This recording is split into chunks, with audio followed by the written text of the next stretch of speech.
So good to see you all here today. Just want to do a quick overview of what's going on. We're going to do a quick Mariv, and then we have a lineup of some exciting classes coming up. Well, you'll get to hear it in just a moment, but first, I'm going to open this up. We're all going to grab some Sivarim.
Tzeitzenu vo'yin l'chaim l'shalom yatzav yad olam v'fros aleinu sukat shlomecha baruch atah Adonai v'achores sukat shalom aleinu v'achol amo Yisrael v'al Yerushalayim.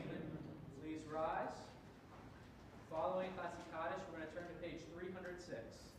Ve'ever Moshe Modei Adonai al bnei Yisrael Yitkala v'kadash shmei rabbah ve'yamad yirach yirtev yamei pachutei v'chayefon v'yamefon chaydav b'beit Yisrael v'agav yisman karim v'immeru. Amen. Yehi shmei rabbah mevorach ve'olam le'amei amaya v'yizarach v'barach v'yishtabach v'bar shma minaseh v'tadar v'telav v'tel al shmei l'kudesha ve'elam mikol berchata v'shirata tushbachata v'nechemata zamiran be'alma v'imru. Amen.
Shalem, page 54.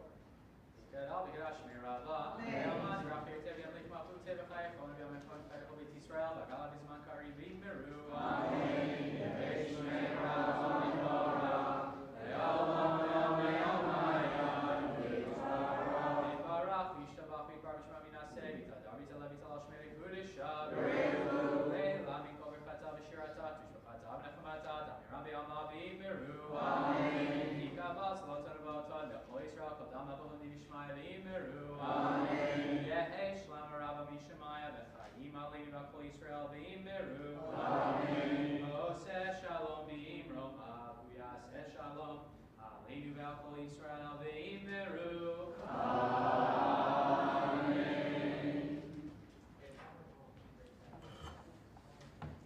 Kiddush, page 79.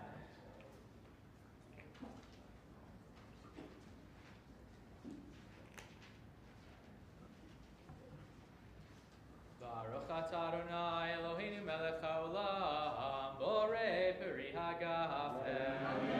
Baruch atah Adonai Eloheinu melech haolam asher bachar banu mikol am beromemanu mikol lashon v'kiddushanu b'mitzvotav. V'titein lanu Adonai Eloheinu be'ava moadim l'simcha chagim uzmanim l'sason et yom chag hashavuot hazeh zman matan toratenu mikra kodesh zecher l'tziat mitzrayim kivanu bacharta ve'otanu kidashta mikol hamim u'moadei kodshecha b'simcha u'b'sason hinchaltanu baruch atah Adonai mekadesh Yisrael v'ha'azmanim. Baruch atah Adonai Eloheinu melech haolam shehechianu v'kiyimanu v'higianu lazman hazeh.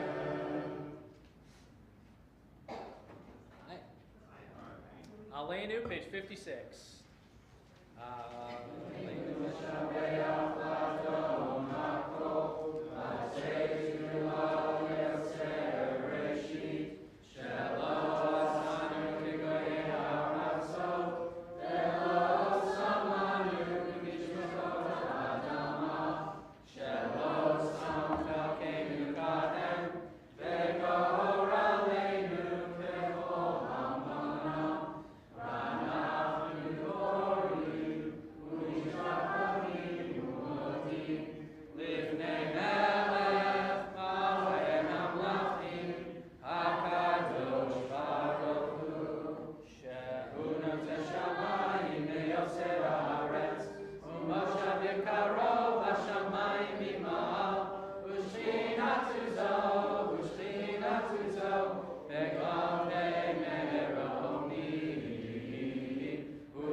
Katuv b'Toratech Adonai imloch leolam va'ed v'ne'emar v'haya Adonai lemelech al kol haaretz bayom hahu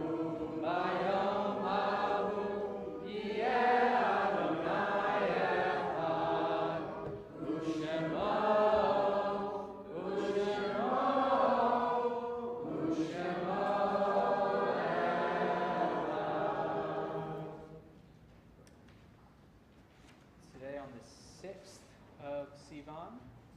we remember the art sites of Earl Friedman, Louis Heyman, Eleanor Casper, and Sadie Weingarten, as well as Charlotte Stile, who passed last evening. The funeral honoring Charlotte will be on Tuesday at 1 p.m. Memorial service will be at the Vines down the street, and interment will be at Tiferet TBI Cemetery. Mourner's Kaddish, page 58. Yitkadal v'yitkadash shemei rabbah ve'alma tivrach yirtzeh v'yamlich malchuteh v'chayechon v'yomechon v'chayei techol beit Yisrael v'agala b'zman kari v'yimru amen. Yehesh shmei rabbah v'orach le'olam v'lamei amayah yitbarach v'yishtabach v'yitpahar v'yitramam v'yitnaseh v'yitadar v'yitaleh v'yitolal shemei nekudshav Leila mikol birchata v'shirata tush b'chata v'nechemata damiran ve'alma v'imru amen. Yehi shlam harabah min shemaya v'chaim aleinu ve'al kol Yisrael v'imru amen. Oseh shalom shulma puya aseh shalom aleinu ve'al kol Yisrael Zichronam livracha. Thank you everyone for coming this evening. I'm excited to start learning Torah. I often am the one teaching when we're in this community, and to be able to learn from you is just it's just a treat. We have a great lineup this evening, beginning with, well, our confirmation students. Eli, Asher, and Shayna worked on this presentation, but I want to give you a little bit more background because it's not just a presentation that they're giving to us today. Now, as part of our confirmation class, we debated different subjects, we looked at different texts, and I gave them a job. They need to figure out 3 ways each that the world isn't perfect. Now, if you're going to narrow it down to 3, that's hard enough. And then they needed to figure out, of those 3 ways, could they agree on a topic to discuss, to learn about, and to figure out how maybe they could improve the world just a little bit at a time. They settled on a topic that they're going to discuss in just a moment. They did the research, and they actually presented this very presentation with some edits to the vice president of the SPCA, and to a man who's very involved in state policy. So someone who's involved in national policy, someone involved in state policy. Why the SPCA? Because they're going to talk about animal rights, animal abuse, and from the lens of Jewish studies. So come on up, y'all. And I'm actually going to test something here. You're welcome to either speak here or from here. This one being under this right here has a natural microphone almost. So if we have any issues hearing, just take a step back. Okay. Hi everyone, and thank you for taking the time to listen to us. Tonight we're going to be talking about how animals are treated in our world, especially in makeup testing, drug testing, and kill shelters, and how Judaism guides our thinking on these issues. As a part of our confirmation class, as students, we chose to focus on animal ethics because it connects directly to our personal values that we are learning and trying to live by. By looking at how animals are treated is one way we can apply these values to real-life issues that matter.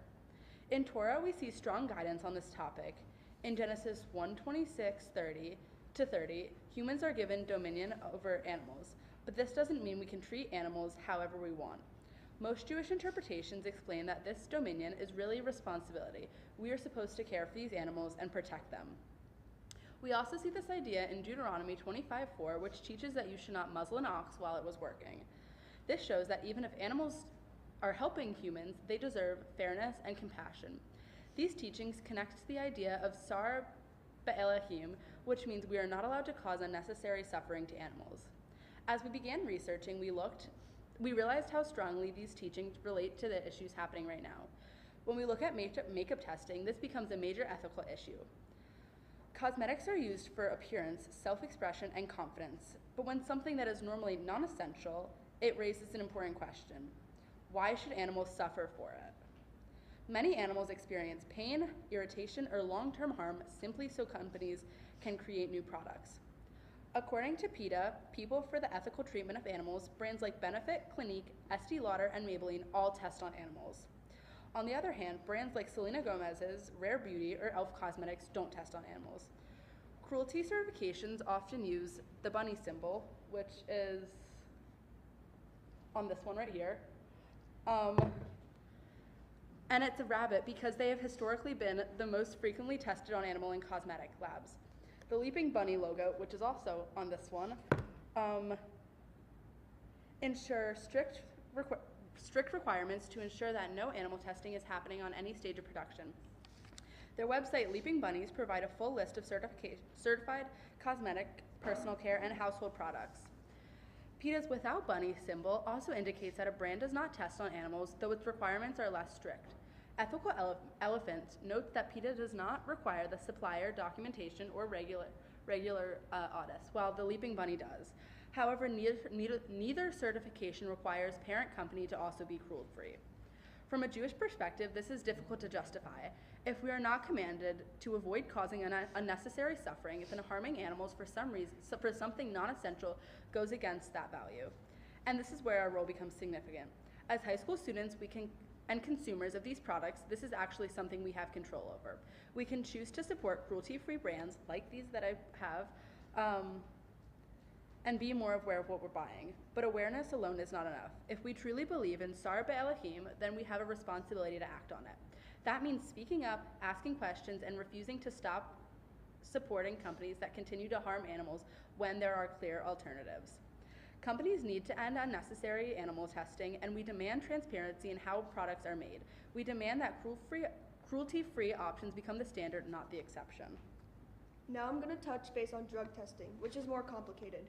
Unlike makeup, medicine is essential. It's often life or death.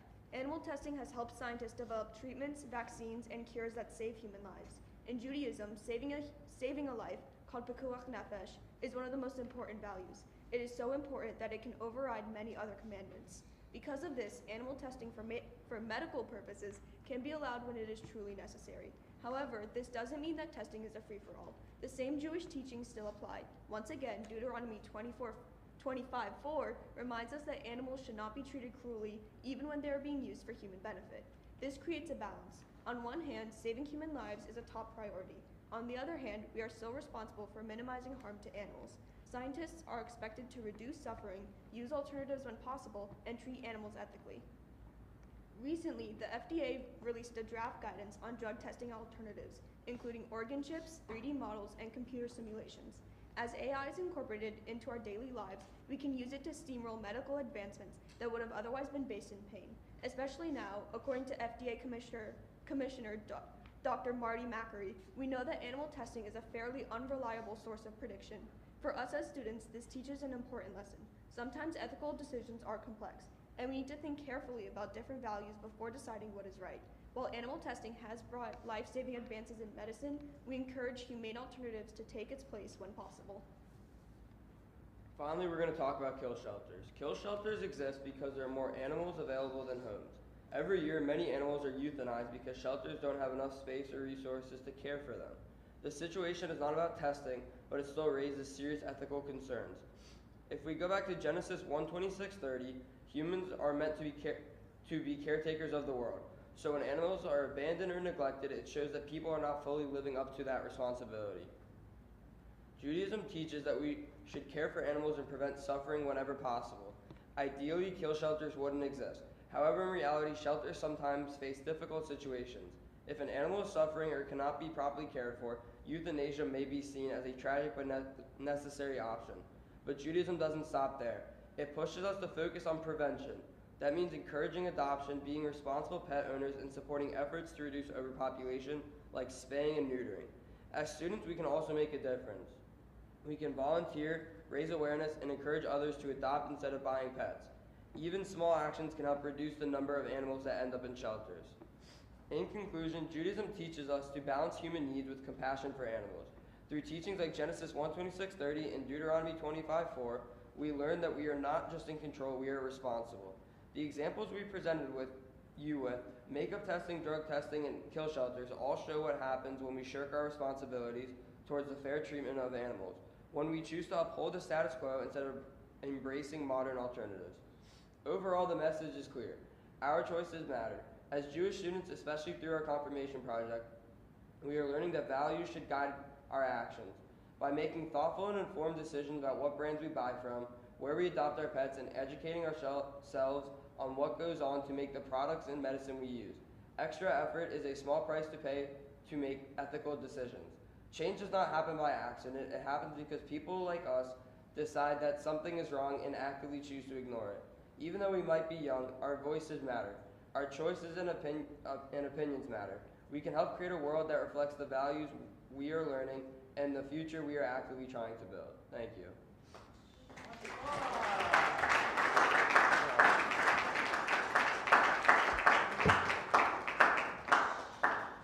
Great job.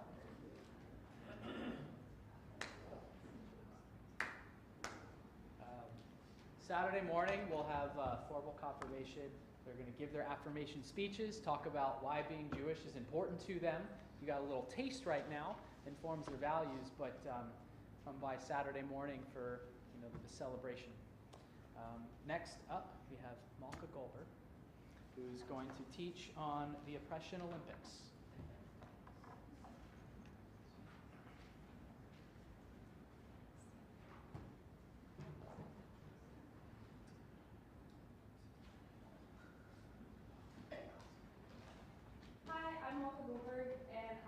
current college student, and I wanted to offer my perspective on being a college student right now. So, for generations, college campuses have been places where students have demanded serious change. When my parents were in college, students were protesting apartheid in South Africa. Before that, when my grandparents were in college, students were protesting the Vietnam War. And just before that, students were part of the civil rights movement. These were not small, irrelevant issues. They were movements about war, segregation, democracy, and basic human dignity. That history matters because it shows something almost innate about students in higher education. We want to be part of something bigger than ourselves. Sure, chemistry, it's hard, but changing the world is a much harder feat. We want to believe that our voices matter, and often they do.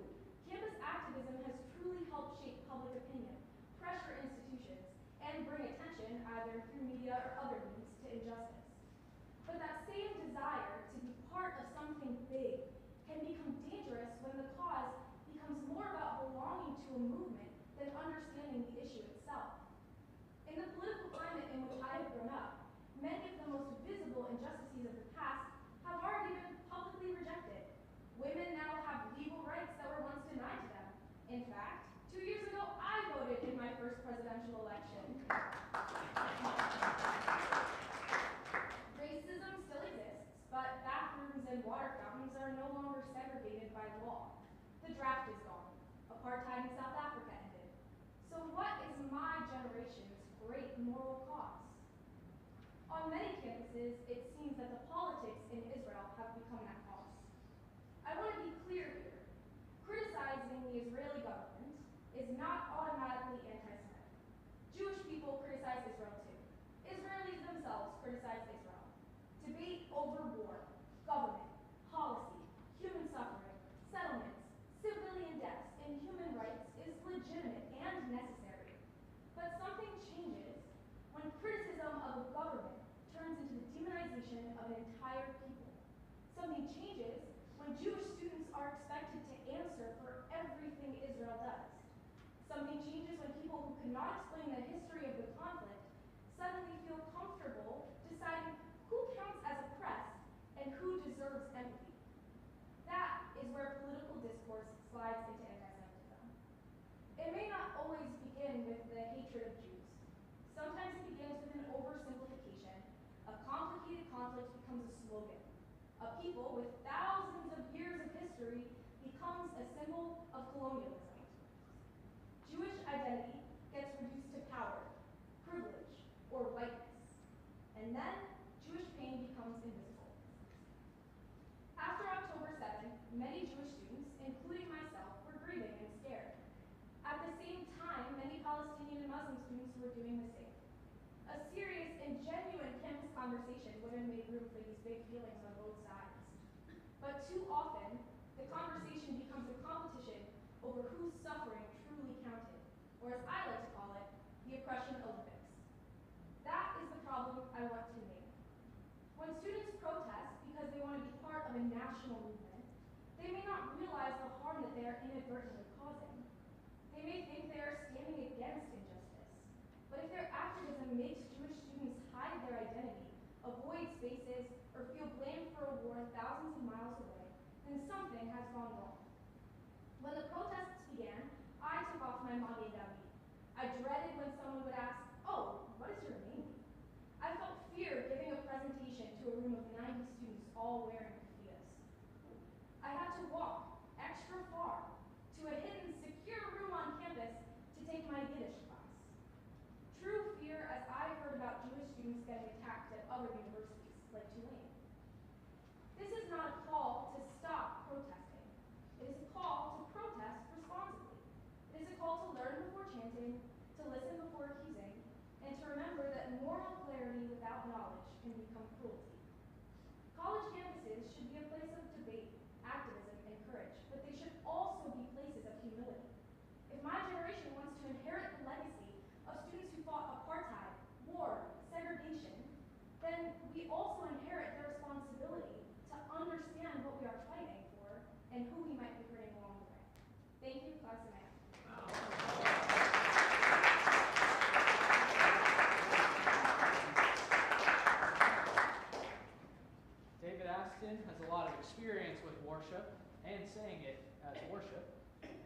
talk to us about acts of worship.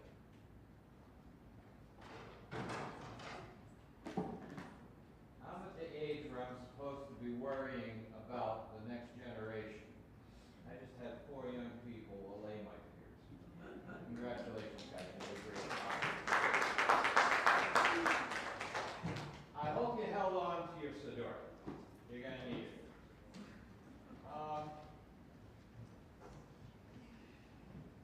think it was about a year and a half or so ago, we at TVI were privileged to have a very brilliant young rabbi come here for a series of shacharit services on Saturday morning and teach us about the structure of the Saturday morning service.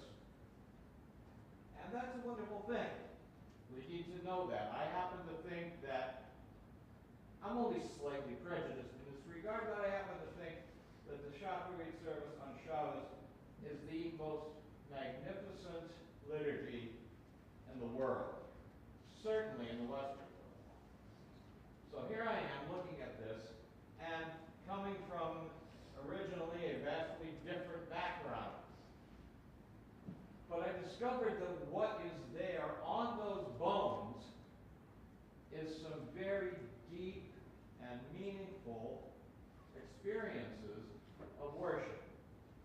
And so I took a class that I actually first was sitting in as a student called Acts of Worship, and adapted it to the Shacharit service. I did this once about 7 years ago. Took me 4 hours to finish it. So I pared it down, changed the direction a little bit. We're going to get out of here in just a few minutes. For those of you who can see it, the word acts actually refers to 4 different aspects of worship: adoration, confession, thanksgiving, and service. I started off trying to make one of each so I could hold it up and I got each different section, but my computer wouldn't cooperate with me. So I'm going to put this down and hopefully you'll remember it as we get each one. I'm going to start in the very beginning. Now let me get my book. Got it. Okay. First of all, when does the morning worship, listen to the words I'm saying carefully, when does the morning worship start on Shabbat? Anybody want to volunteer? Give the lady a round of applause. You got it. When you wake up, the first thing you say is, put on page 99 actually. Thank you God. Page 99 is where we're starting. And this is going to become important as we flow through the morning. We start off thanking God as individuals. We thank God for our lives. We thank God for the body that we have, banged up though they may be, but for some of us, we've still got it, it's still working, and we say thank you God for that. We begin as individuals by ourselves. We move along a little further, a couple more pages down. On page 101, we walk into the synagogue, and what do? We change the direction a little bit. Man, God, your house is gorgeous. Okay, it's a bit of a paraphrase, but you get the idea. We come in, and suddenly we begin to remind ourselves that we're in a different place. We're in a special place. Was God with us at home when we just woke up? Sure. Of course. But now we're in that special place that we set aside to come and meet with the divine. I'm going to flip way ahead. Page 122. And now I'm going to need some help, because I'm going to want you to read some things for me. This is where we begin the Jewish adoration. And I'm going to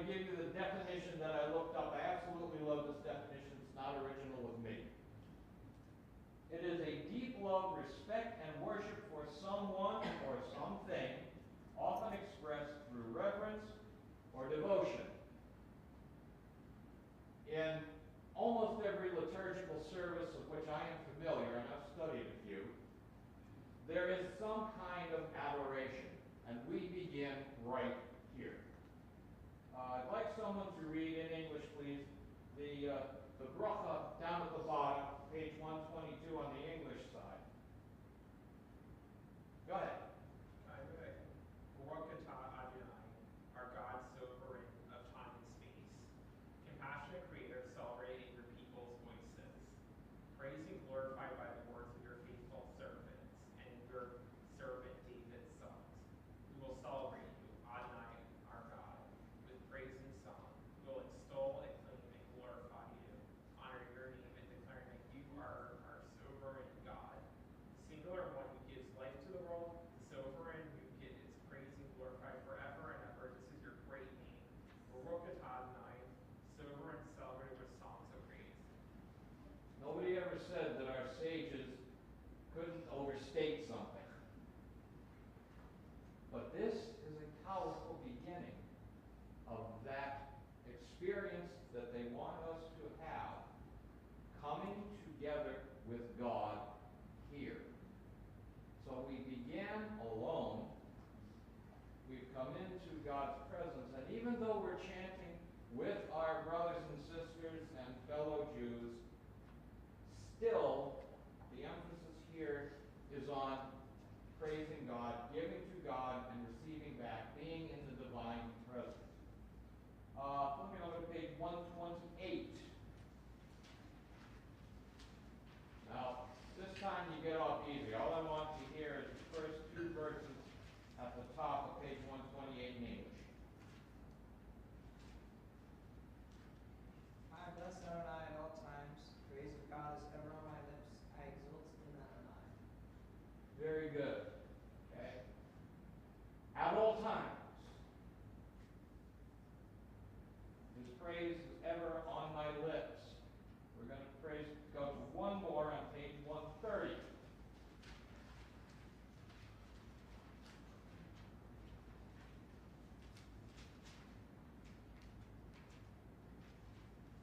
I actually like a different translation of this one. It's a little more poetic, so forgive me, I'm going to refer to it. Top of page 130 in the English. You can read it while I repeat the other. One who dwells in the presence of the Most High in his secret place, dwells in the shadow of the Almighty. Now we're getting personal. Who dwells in the sheltering presence, in the secret place. We're getting very personal now. Our adoration should be reaching inside of us. And by the time we get done with this, we've moved from being alone at home to being here in the presence of God. And now we're going to go over and get some work done. We're proceeding to the confession. Now, a confession, people have difficulty accepting this word, mostly because I don't think there's very many people in here who have actually done what I've done and taken a 200 level 3-credit course in worship. Most people don't get that far. But the confession is not admitting that you did something. As a matter of fact, there's a difference between admission and confession. Let's go back to where we think we are. We're in a courtroom right now. We've done something and we know it. We know there's no getting out of it. So, what do? We come up and we say, yes, I did it. That's an admission. Yes, I did it. And I throw myself on the mercy of the court. I will do whatever I have to do. That's a confession. We accept that responsibility upon ourselves. Ours is not a confession of belief like it is in some other places. We don't have our own version of the Apostles' Creed or the Nicene Creed or the Westminster Confession. We've got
statement, not of belief, but of fact.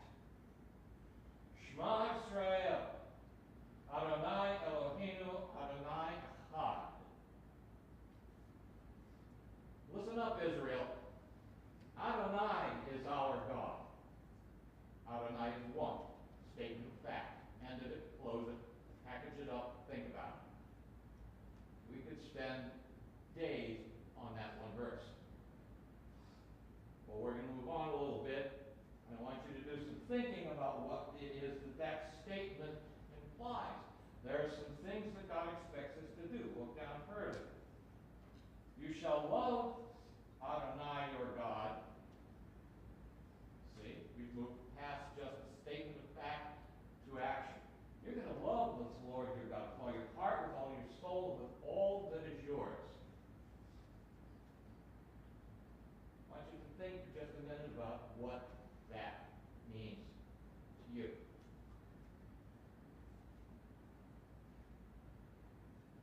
These words, which I command you this day, you shall take to heart. We're not done. You shall teach them diligently to your children. I've known some people who weren't blessed with the opportunity to have children. They taught it to other people's children. Why? Because they are our children. Your plural. You'll so speak of them when you're at home, when you're walking away, when you lie down, when you rise up. Now it's getting serious. This is every day, all day long. Bind them as a sign on your hand, a symbol between your eyes. Write them on the doorposts of your home and on your gates. Very obvious symbol to me, though what he's saying is not only is this something we educating our children what to pass them on, but it's also supposed to be the way we live our lives. And you should be able to see it when we're out in the community, when we're sitting at home, when we're inviting somebody in.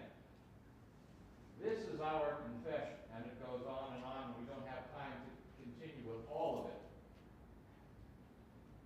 But I want you, please, when you have some time, and when you're doing this recitation again, what does that mean to me? That's the confession. And then we proceed into another thing. We proceed into thanksgiving. Yes, there are moments of thanksgiving. And of course, there's much more in here that we could go through, but I'm limiting myself just to these, because these are the ones that I want us to think about.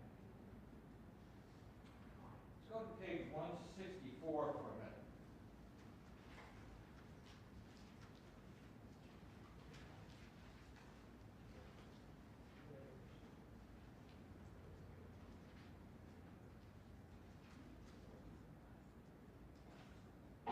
What is interesting about the way this is put together? Yeah, there's a whole lot of things on here. Well, sure, we're grateful for them, certainly. Okay? We're grateful for all of the good things you do for us, for our miracles, for the wonderful things that we see, the things that are beyond our grasp. We thank you for. But when we repeat this, which we don't do often enough, when we repeat this out loud, when the person who leads the service chants this, what happens when we get to Modine? Pardon me? We bow, but we do something else. We all do it. Two different paragraphs, but we do it together as a people. We've added another section to this, another segment of worship. We started off as individuals, and now gradually we're becoming a community. And here, as we begin our praise and thanks, we come together, and our liturgy brings us to doing this out loud together. One other place I want us to look is on page 173, before we pass Thanksgiving. down near the bottom. Does anybody recognize this? Because it doesn't happen very often. It's called a gomel. That's correct. Very good. I've actually done the chanted gomel twice in my life for the blessing that God has given me, for which I am eternally grateful. But once again, what happens here? A person is called to the Torah. He stands up and thanks God for all of the wonderful things that he has done, especially for me. And then what happens? The congregation responds. Exactly. The congregation responds to this individual's prayer. And this is what leads us into the fourth and final section, service. Supporting someone when they have experienced a need is one of the most critical services that a Jew is called upon to provide. And we think of things like providing meals for those who don't have them, visiting and encouraging the sick, and those are all important and significant mitzvot. But right here in our own worship, we support one another. We prop one another up. And to make sure we don't forget it, our sages have built that into the worship service. There's one other one that stands out. There are many times when we support and serve others, but there's one that's probably, for most of us, the most significant. Can you think what one I'm talking about? I'm sorry? Mourner's Kaddish. Now, for anyone in here who has had the experience of losing a loved one, that gets real personal. It does, doesn't it?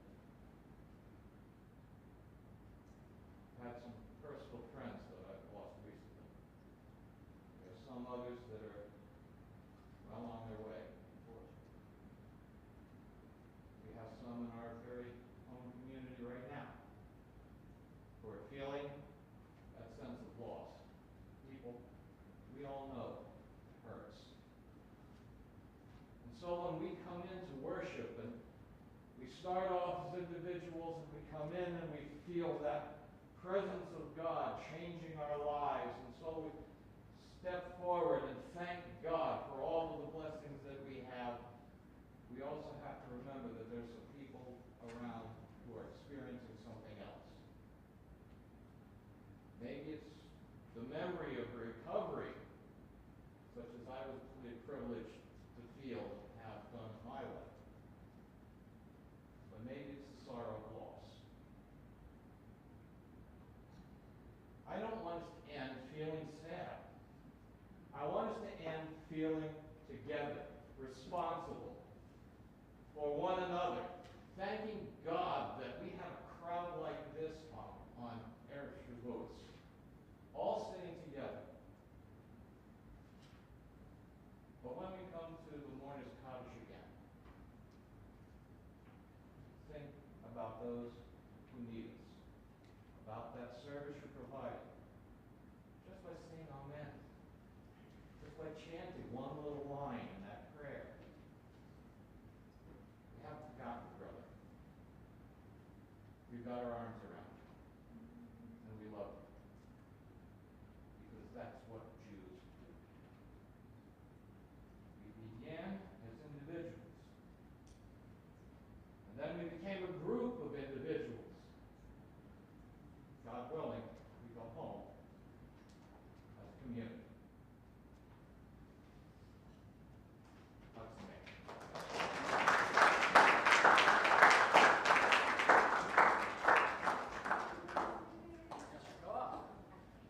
Now, of all the many Jews that have said these prayers, we're about to hear about some of them we may not have learned about in religious school.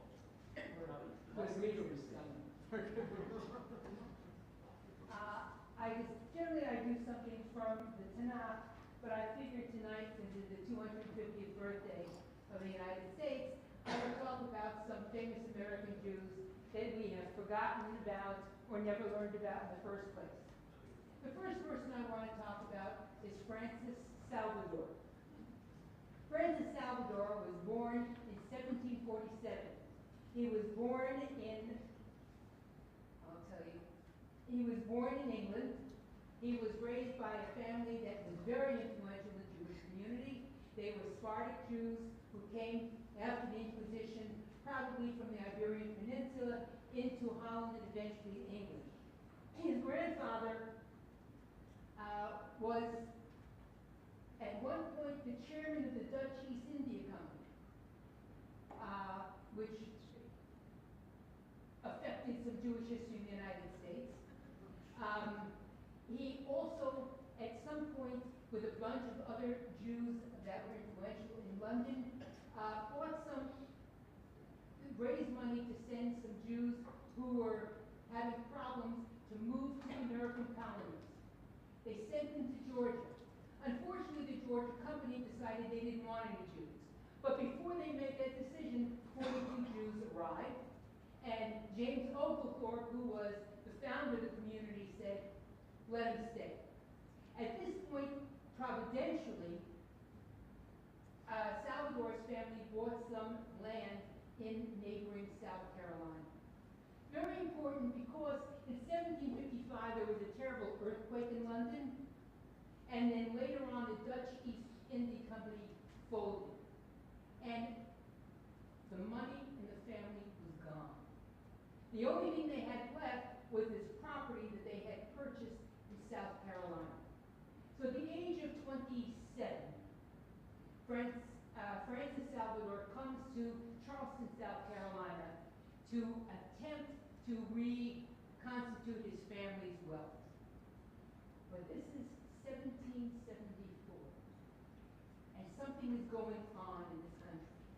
And although he's brand new, he is filled with the spirit of independence. And within 1 year, he is elected to the General Assembly and the Provincial Congress of South Carolina, and is influential in getting his delegation in Philadelphia to declare for independence.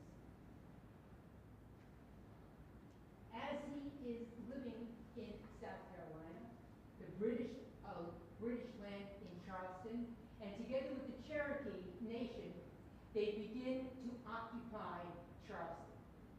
At that point, Francis Salvador gets on his horse, drives 30 miles on his horse to warn the community that the British are coming, which led him to be called the Paul Revere of the South. When he finished his journey, he returns to his militia, where he is shot and scalped. He refuses to leave the battlefield until he is sure that they have successfully defeated the British. His commanding officer comes to him and says, yes, we won. Salvador says, thank God, I'm now ready to die. And he dies. 2 years after being in the United States, at the age of 27. He's the first American Jew to die in the American Revolution. When he dies, his friends say that he was universally respected and mourned, and William Henry Drake, who later became the Chief Justice of South Carolina, said that he sacrificed his life in the service of his adopted country. Francis never saw his family again, and because he was in the frontier, he probably never was aware that not only did he die for the colonies, he died for the United States of America. My mother died before I can remember, and my maternal grandmother, who lived with us, became my mother. My grandmother was a Spanish Israelite. My father had been an alchemist with a good practice and patronage in Spain. He was a free-thinking Jew with neither Catholic faith nor traditional adherence to the Jewish synagogue. But this did not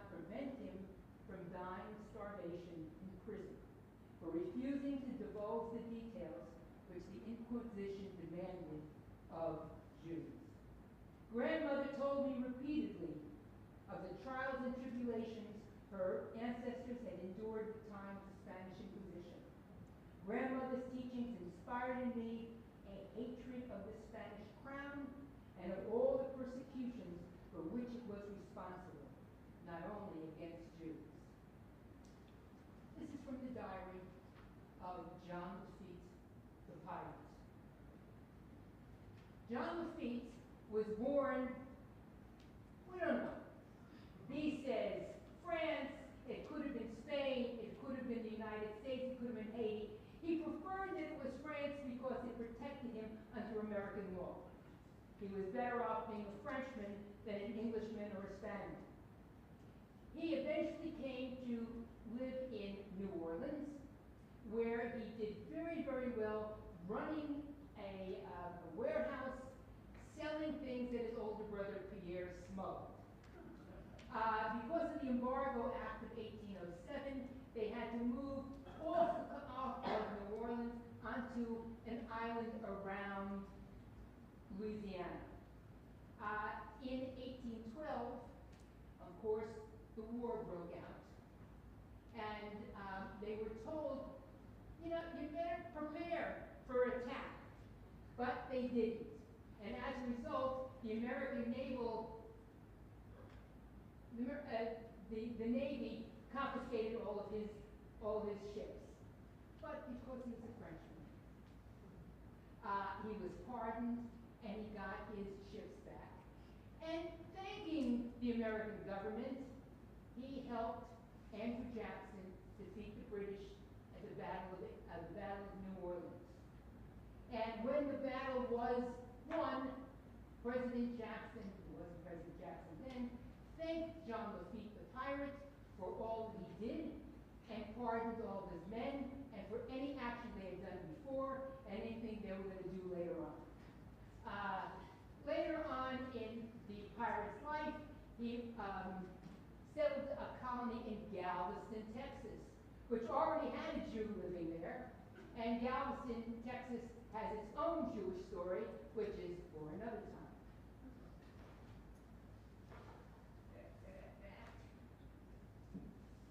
The next person I would like to talk about is,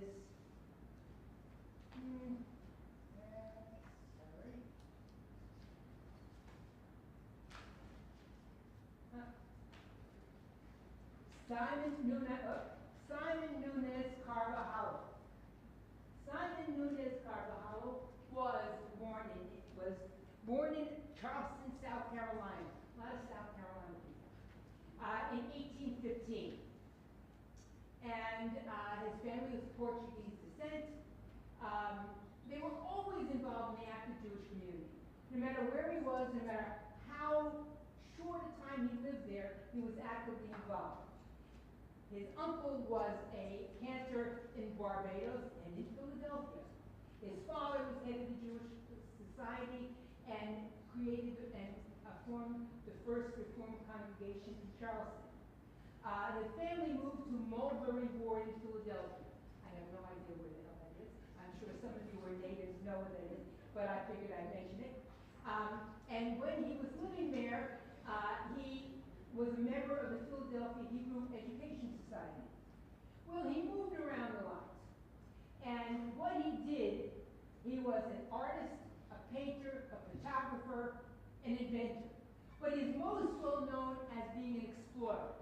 He went with John C. Fremont on his 5th journey to show that the 38th parallel was the way to build the transcontinental railroad. Until now, in the first 4 journeys, Fremont brought with him artists who were able to draw pictures of what everything looked like. But by the time of his 5th voyage, his 5th expedition, photography, the daguerreotype, had become the new technology. Very few people knew about it, but Solomon Carvajal was a person who was a photographer. And so Fremont came to him and said, "Could you come? And I would like you to take pictures of what we're seeing." who we're going to meet and what's going on. And Carvajal, although the last 4 had been not terribly successful, they were dangerous and deadly, he agreed to go, to leave his family, and to go out to Colorado, Utah, and schlepp with him these tripods and silver plates and chemicals that he had to rework all himself because he was going to be working in freezing temperatures with chemicals that had to be mixed. But he did it. He was excited. And he traveled and he took pictures every day. Pictures of the trip, of the people he was with. He was unbelievably awed by what he saw. He wrote in a diary. He wrote his diary every day.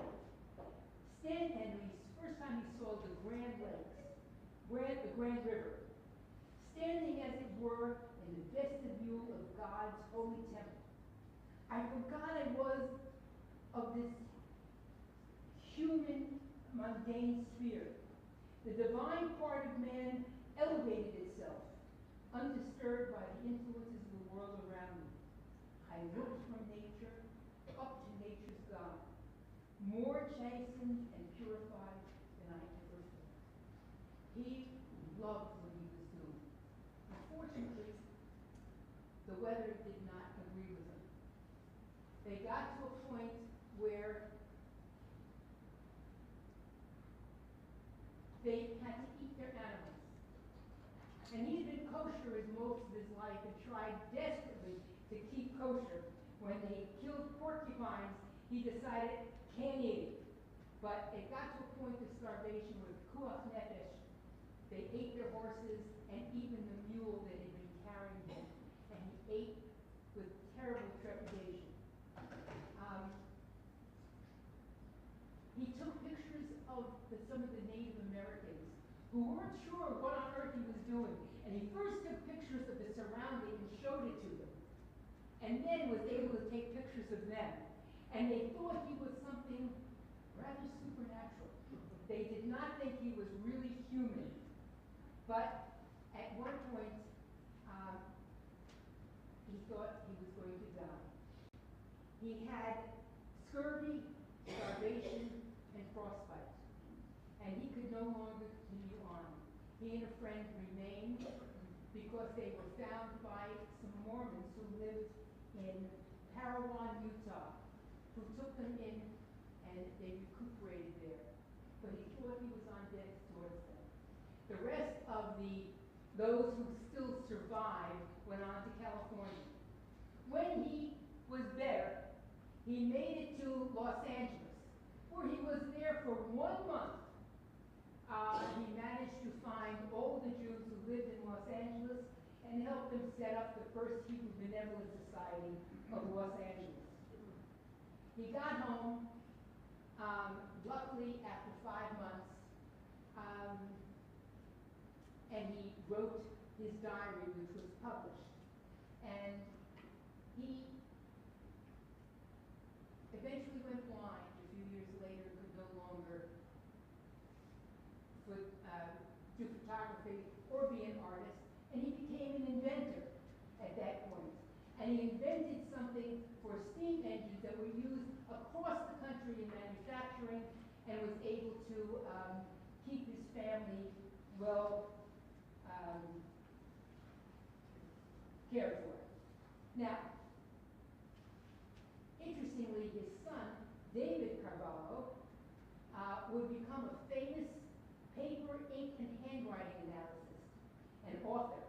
He was acknowledged by Sir Arthur Conan Doyle as the person to speak to.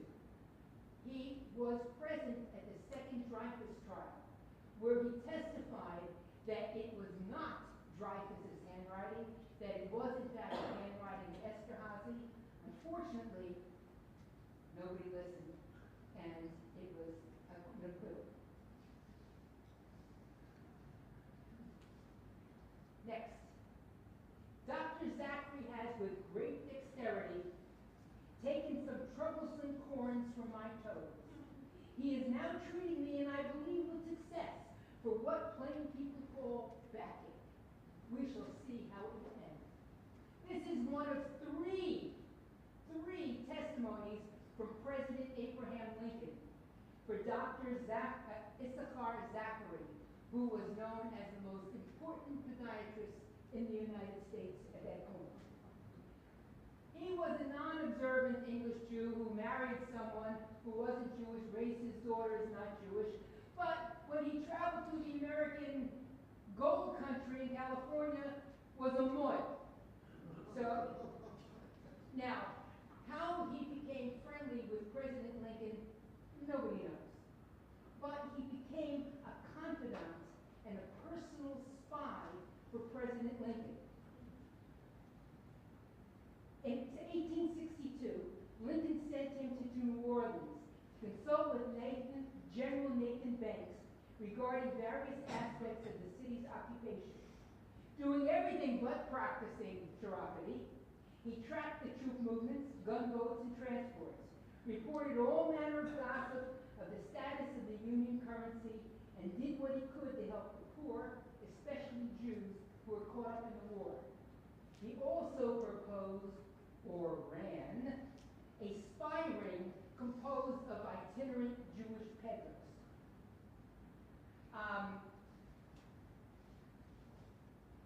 And also, when General Grant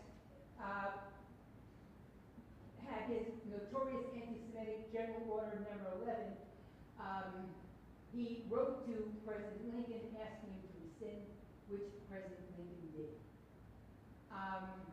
Back in Washington in 1863, Zachary, at the suggestion of General Banks, persuaded Lincoln to allow him to visit Richmond, Virginia, where he met the Jewish Confederate Secretary of State, Judah P. Benjamin, and broached unattainable peace terms with other prominent Southern leaders. President Jefferson Davis said no. Lincoln's assassination more or less put an end to Zachary's political aspirations. I have more stuff, but my husband said I'm about to do just let you know that some of you may be wearing Levi's tonight. Levi was not the person who invented it. He was able to give the money for the man who needed a patent, who didn't have a patent, didn't have the $68, which is approximately $1,000 in hard money today. And he went to his supplier, who was Levi Strauss, and said, lend me these $68 and you got 50% of everything. Great, great job. Another person who couldn't afford a patent was Emil Berliner. He invented the telephone before before Thomas Edison. And it took the Supreme Court 14 years, but they're able to verify that he did come up with it before Thomas Edison. Now, did you know that 50% of the first graduating class at West Point was Jewish? There were only 2 kids, but one of them was Jewish. Did you know that the first Latin lover, Ricardo Cortez, of the American film was Jacob Krantz? The first movie cowboy, Bronco Billy Anderson, was Max Aronson. The first successful screen man, Beta Vera, was Theodosia Goodman. The first professional baseball player was Lippman Pike.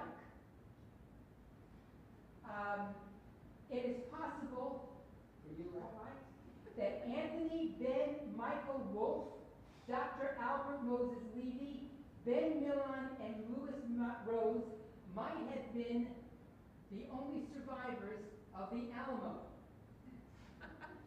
Some who fought and died there.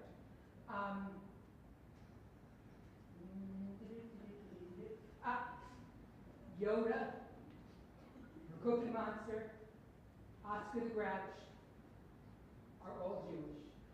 Frank Oz is the voice of all of them. And the last one was my sister, was told me I should not mention on a holy day like today, was Polly Adler, who was known as the most famous madam who ever lived in the United States, and wrote her book called A House Is Not a Home. Thank you very much. Many people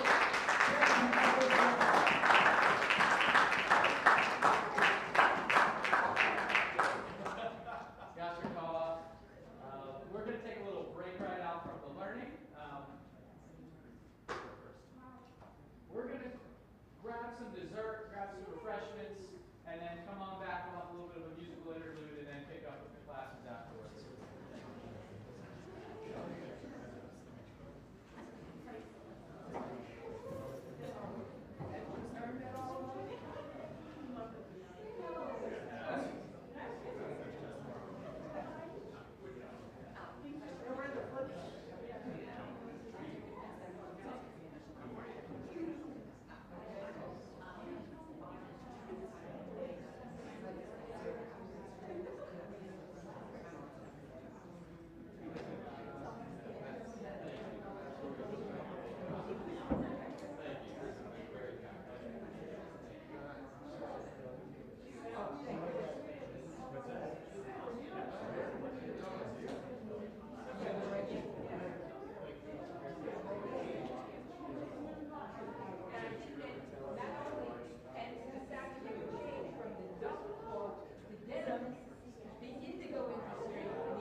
No, that's great. And also, I appreciate the break, so I didn't have to go right after Leslie.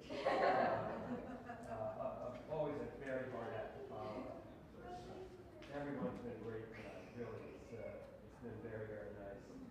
I became interested in the topic of Ethiopian Jewry through a volunteer organization I'm involved with. It's called English Viata. It consists mostly retired North Americans who are tutoring on a one-on-one basis Ethiopian Israelis.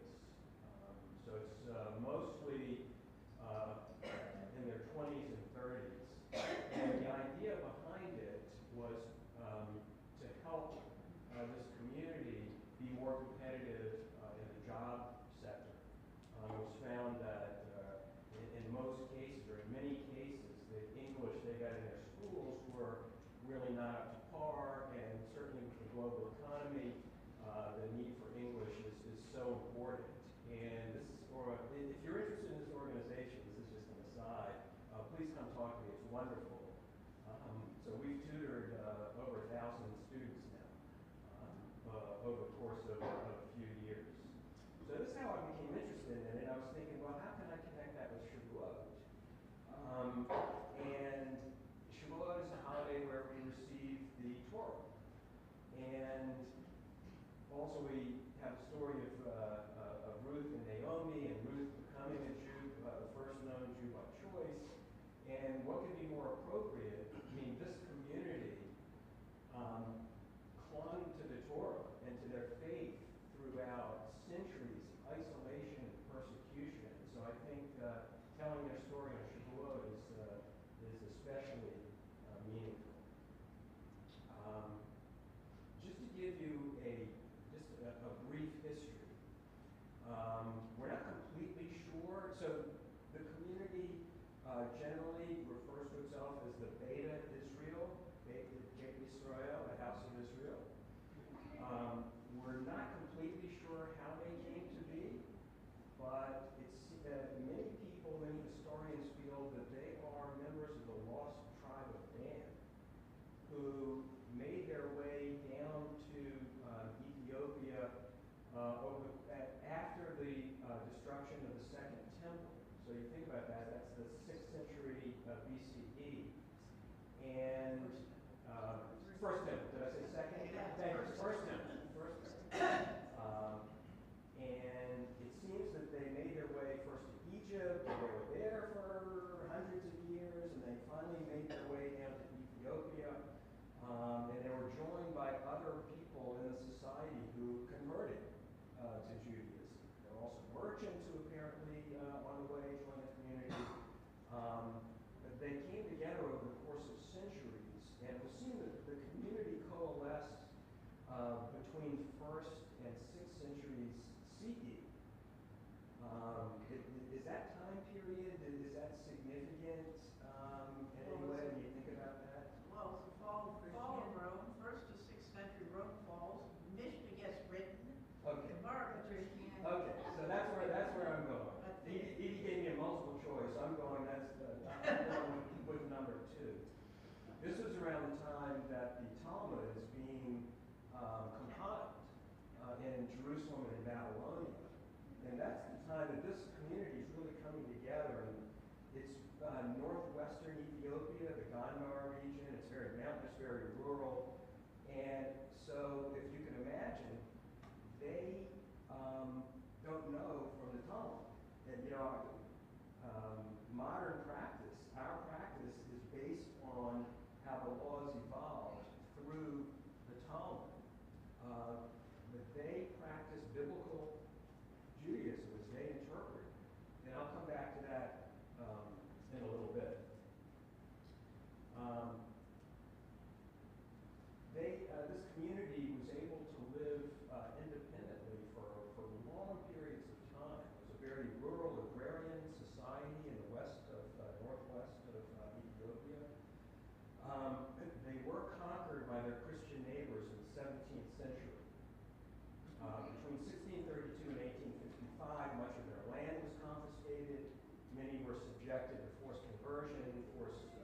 baptisms, and much of their traditional culture and practice were lost.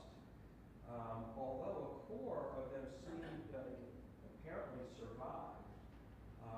Some converted. They were known as the Falashmura or the Falashes, which is seen really as sort of a derogatory term. But you see a parallel with what happened in the Inquisition in Spain, where the conversos, or sometimes called the Moranos, which was a very derogatory term. But there were elements of the community that managed to stay together. And the West became aware of their existence through Christian missionaries who went into the area. And it's reported that, that a scholar, a French scholar, a Judaic scholar, based on what he heard from the missionary, said, I got to find these people. And he went to Ethiopia, and he couldn't believe it, and they couldn't believe it when they saw him, and he said that he was Jewish. They thought that they were the last remaining Jews. This is now in the 19th century. And they were shocked that Jews could be white. Sure. Which is pretty funny. So in 1908, the chief rabbis of 45 different countries declared that this group was indeed Jewish. In 1921, Rav Kook, who was the chief rabbi of British Mandate Palestine, authenticated them as, indeed recognized them as Jewish. Emperor Haile Selassie of Ethiopia, when Israel was founded, refused to allow them to emigrate. And Selassie was deposed in 1974, and the situation became even worse when a communist junta took over. Mengistu was very ruthless, very brutal, and it was a dire situation between the famines, the civil wars, and the persecution. The community was really in grave danger. So the following year, in 1975, the Israeli government officially recognized the Ethiopians as Jews under the law of return. Now, fast forward to the early 80s. So there have really been two major operations to bring the Jews of Ethiopia to Israel. The first took place over a period of a couple of years in the early 1980s, referred to as Operation Moses. It's an unbelievable story.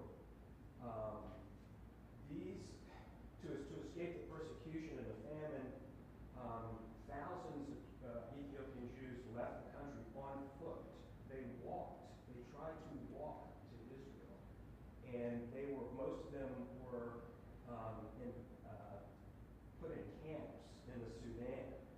Israel found out about this, and the Mossad, first of all, the operation was based on the Mossad took over a defunct resort, a resort that had gone out of business on the Red Sea. And they ran it as a resort, but basically it was a front operation to get the Jews out of Ethiopia. And in that way, they were able to rescue 10,000 of these Ethiopian Jews who had walked to the Sudan. 4,000 of them died on the way or on campus. Apparently there's a movie, I have not seen it, it's on Netflix. I heard it's not that great, called the Dead Sea Diving School. I think does that sound right? Has anyone seen it? Yeah. How was it? Okay, good. Good. Well, it's certainly an amazing story. The situation became even worse for the Jews of Ethiopia. And so in 1991, these intense negotiations were going on. It was the waning days of the Mengistu regime. There were all these rebel forces, and it was Israel and the United States basically collaborated to get as many Jews out as they could. They were absolutely used as, they were bribed. They were used as a bribe, so Mengistu could get more money and arms. As it turns out, he left. He knew his days were numbered. He left like maybe 2 days before this operation. This book called Saving the Lost Tribe, The Rescue and Redemption of the Ethiopian Jews, a great book by Asher Naim, who was the ambassador to Ethiopia.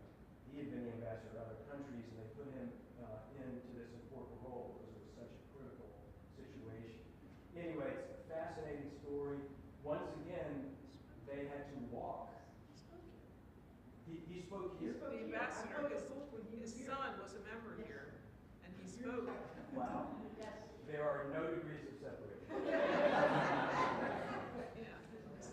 His son is a member of Chabad now. Wow. Okay, thank you. Thank you for that piece of TBI history. But this tells his involvement in the story of getting them out. In a period of 25 hours, this was in 1991, this is Operation Solomon, 14,200 Ethiopian Jews were airlifted. They had to walk all the way from Gondar to Addis Ababa, the capital. That's not right around the corner either, hundreds of miles. And there was coordination with the Jewish community there and Israel. It was really an unbelievable operation. And in 25 hours, 35 planes got over 14,000 Jews. So it was really quite something. They took all the seats out of the plane. Several women gave birth on the flight. Really, really unbelievable. So, these efforts were unbelievable, what Israel did. But I also heard an Ethiopian-Israeli talk, and what she said was those efforts were incredible by the Israeli government. But she said, don't forget the amazing bravery of the people. Those people who went through so much to get to Zion, which they had dreamed of for centuries and centuries. Anyway, an incredible collaboration. So just briefly to go over a few things, cultural and religious practices, as I had alluded to earlier, they were following Torah Judaism, not the kind of Judaism we practice. Their leaders, called a kes, or plural kesim, it seemed like almost kind of a combination of priest and rabbi, but they were performing animal sacrifices, as they did in the Bible. Certainly for holidays, they were doing that. This is like into the 20th century. That's how they were observing Judaism. Now, after the immigration to Israel, this practice was discontinued, and more normative practices have been adopted by the community.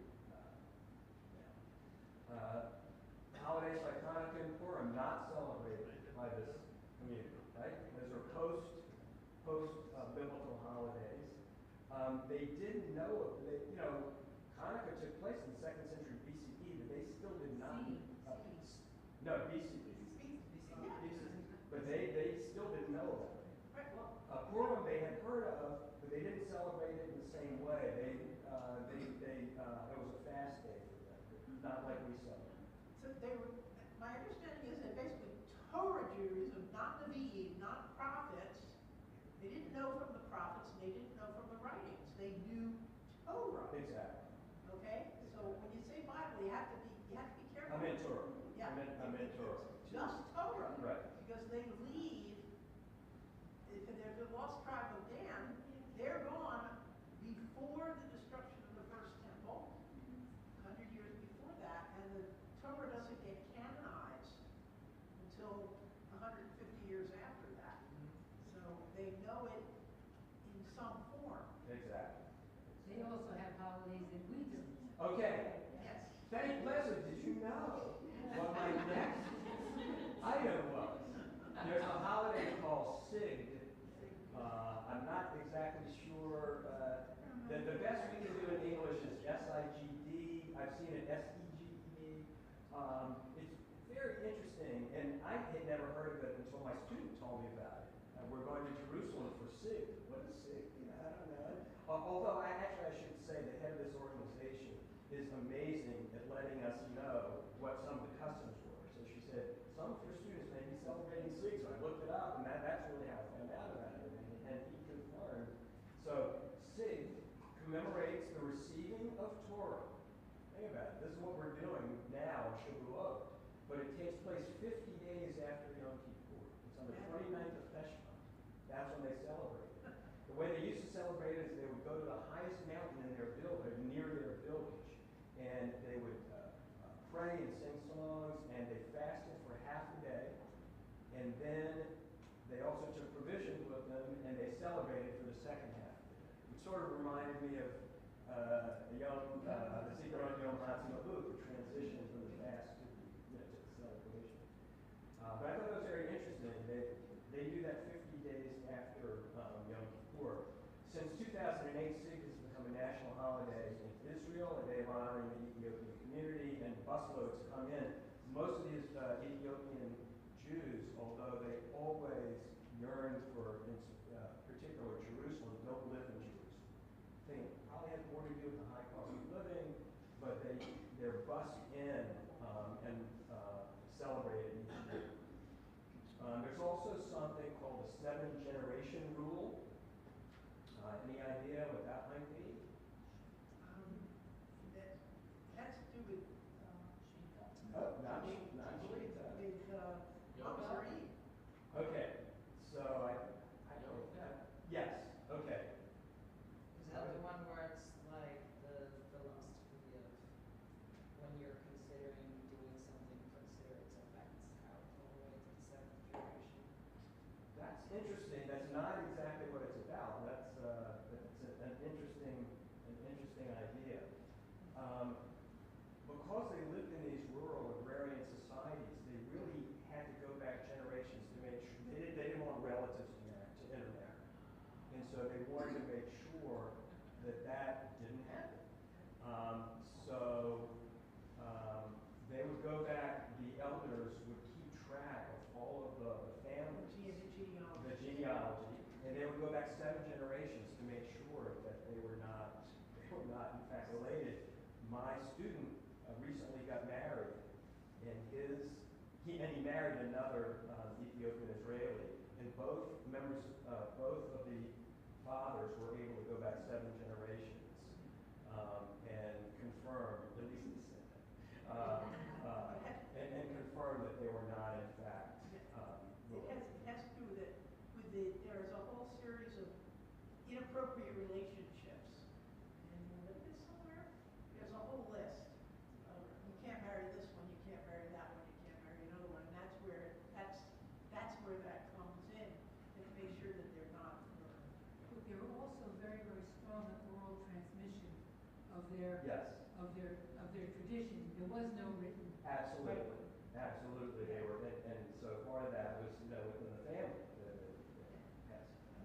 And those oral traditions are surprisingly accurate. Yeah.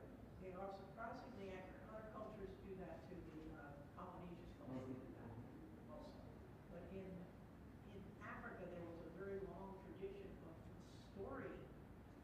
storytellers who maintained the history of the community. Sure. And it was handed down from father to son, or from parent to child. I don't think the women were generally involved in that. They had plenty to do. So imagine the challenges of integrating into society. You're going from the language barrier, the cultural barriers. You're going from a rural agrarian society to a very technological one. I saw it. I can't remember who said this, but it was quoted that in a 4-hour plane ride, they went from a barter society to a .com society.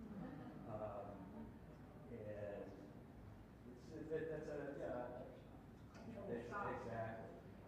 And certainly there have been challenges. And Brian, I don't know if you know it, where you can maybe even update the situation based on, if you have anything to add. But certainly there have been problems that some of the Kessim have felt disrespected because the Judaism at times was questioned by the religious authorities.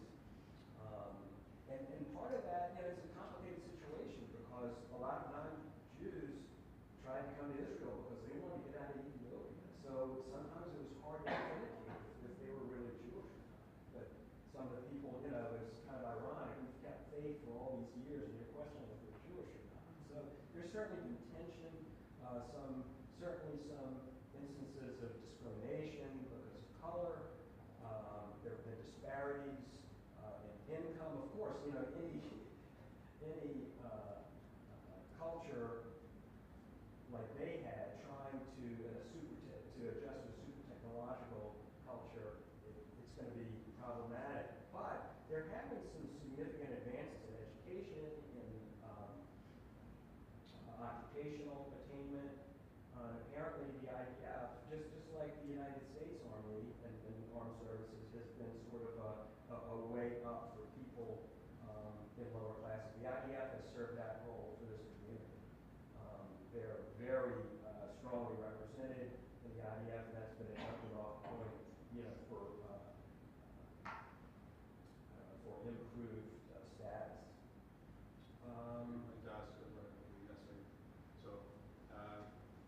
The first generation, the adults that came over, they had extremely difficult, and to this day, extremely difficult time with integration and how to fit into the society and how society accepts them.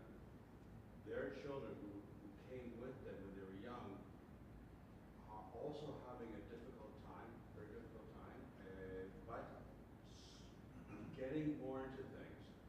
The next generation are fully integrated into Israeli society. You see more and more engineers, doctors, technicians, everything going on. And also the economic level, you see it making great strides to catch up to where, sort of call it, well, I don't want to use the word mainstream, but let's just leave it at that great strides and much greater advances in income, in housing conditions, everything. Education, integration, full integration into the society. A lot of, it's probably not the right term to use, but called the mixed marriage, you might say. But more and more, at one time was, people, again, it was a bit of a shock.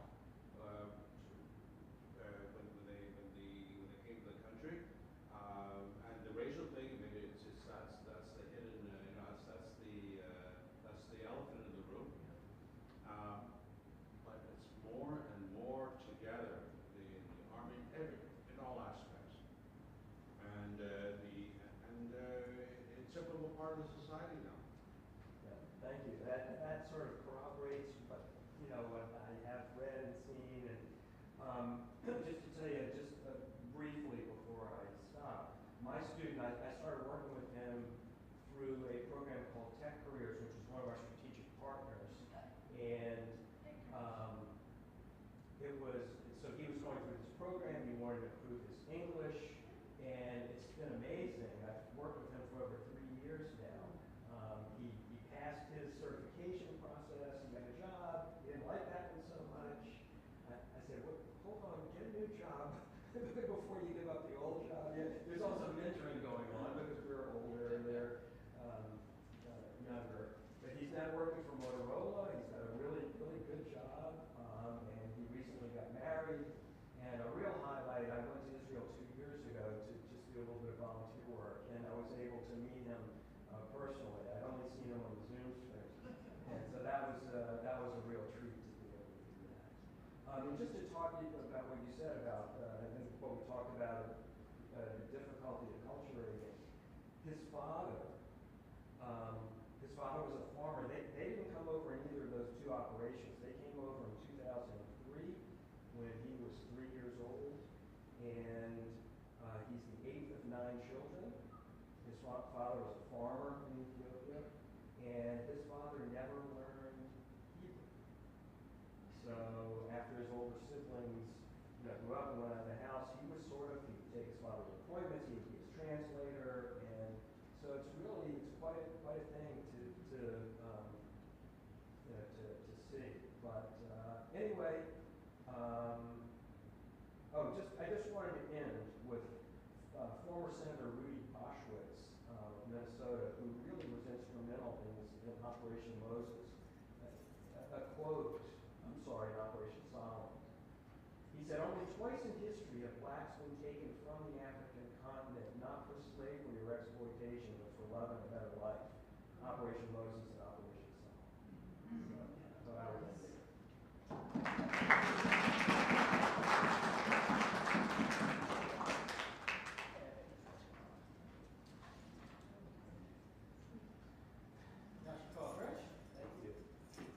Moving from Ethiopian Jewry to Spider-Man, Birdcage and God's Love.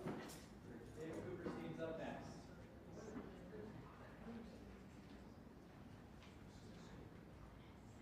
If you haven't put these away, you're going to need your cedar ring. And it's actually good to come later on because I get to connect some of the different things that we've talked about so far. I'm going to build on something David talked about earlier, where he talked a little bit about the Shema and the V'ahavta, and asked us to take time the next time we read through it to think about what is it that you want to have in your heart, and what is your motivation while you are saying the Shema, which is a perfect setup because now's the next time you're going to get a chance to do that, and that's exactly what I'm going to talk about. And if you could tell from the title, a lot of what I like to do when I'm giving these talks, this is the way that I think about things, is about making connections between seemingly disassociated things, right? It's the way that our brains work, is that the way that we learn things, the way that you remember, is when your neurons connect. When you build little bridges between different pieces of information and facts that you have. And so you're going to ask, what do Spider-Man, the Birdcage, and God's Love have in common? Just wait. We'll get there. But for now, I'm going to go back to the question that David had, and I'm going to ask you to turn to page 40 in your Syrian. This was part of the service that we did at the beginning of tonight. And I'm going to ask somebody to read, and then we're also going to do the same thing for the comparable prayer that we do right before we say the Shema in the morning. Because that's what I want to focus on, is the Shema, as David talked about, is this pivotal part. It is the affirmation of Jewish faith and identity that goes back to the Devarim and to right after the second recitation of the Ten Commandments. All right, that's when we get it. We talk about the letters that we see in the Shema with the Ayin and the Daled, aid being a witness. And we know that this is the Jewish credo that has been with us for almost 5,000 years. So when we recite it every morning and every night, when we lie down and when we wake up, when we recite it, as unfortunately has been the case throughout our history, as last words, when we recite it, when we accept responsibility for the commandments earlier on in our life, what should be going through our heads?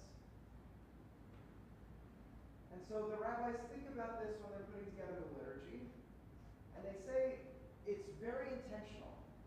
Our liturgy is built, yes, for acts of praise. It's also built to inspire, to motivate, and to give you the feeling that puts meaning behind your words. So, can I have a volunteer who wants to read for us in the English on page 40?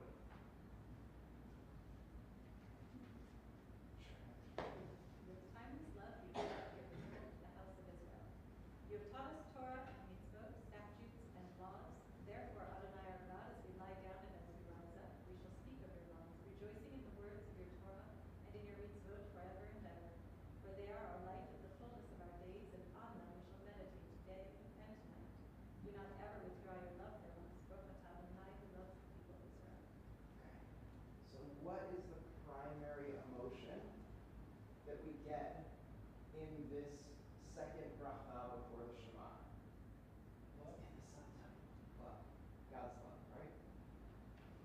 focus before we say the Shema is to think about God's love for us. And David talked about this. Because when we say the Shema, and even the way this is composed, it specifically alludes to you're about to say the Shema, because it's as we lie down and as we rise up, which is liturgical speak for when you say the Shema. Right? That is what we mean. If you ever hear them say, what do you do when you lie down and when you get up? It's say the Shema. Because that's the only thing we do 2 times. Right? Those times a day. So it's saying you're about to say the Shema. Think about, blessed are you, Adonai, who loves your people Israel. We're supposed to take that idea of love before us. David also said, what is it that then we say right after the Shema? Ve'ahavta, and you should love God, and the action that goes with it. So we are seeding that idea of how to generate that spontaneous emotion of love with focusing on God's love for us. Now, can somebody also read for me on the upper right-hand corner of page 40, where it says Torah and God's love?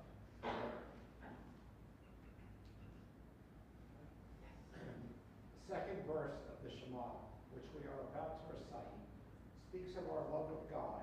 You shall love Adonai your God. The ancient rabbis chose to precede that statement with a bracha that emphasizes God's love for us. The rabbis understood love as the essential quality of the divine-human relationship, and they understood love to be primarily defined by behavior. God's love is expressed in giving the Torah, instruction on how to live. Our love is expressed in the performance of mitzvot, our behavior in the world. In this way, the human and the divine are bound together. So this re-encapsulates what we were just talking about. That by linking that love, it's an expression of the relationship between us and God. This idea between God's love through teaching and our love through action because of what we've learned. Now it says, you shall love God all your heart and all your soul and all your might or all your possessions. And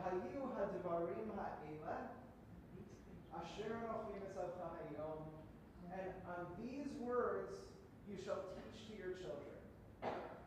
Now, modern biblical commentators look back. One of my teachers in school, Rob Kimmelman, says there were specific words that was referring to. Does anybody want to take a guess of what those words were? So the liturgy originally had one other biblical passage that we recited along with the Shema. Anybody want to take a guess? Yes, I'm going to read it tomorrow morning. The 10 Commandments, Aseret HaDibrot. And so I argue that when it says, and you shall recite these words and teach them to your children, it was about the words that were literally said right before that, which was the 10 Commandments. Because they used to be recited daily. Now, why did that stop? People thought there were only 10. Exactly. Right? The rabbis circumscribed the 10 Commandments out of the liturgy in the morning because of the worry that people would think those are the only 10 commandments that matter. It's almost the opposite of the Debbie Friedman song that we just listened to, which was, to make it easy, there are only 10. That's exactly what the rabbis were worried about. So they saw ahead into the 1970s what was going to be that song, and they said we better take it out of the liturgy in the morning, otherwise people are going to think that's all you need to know. And instead, they put in these brachot that we say before. Ohev Amo Yisrael. Now let's turn to page 154, for the morning recitation. Right. Ahava. So you get it right there in the beginning. Great love. With great love you have loved us. And can I get somebody who would like to read this, just the first paragraph on the left? You have loved us deeply, Adonai our God, and showered us with boundless compassion.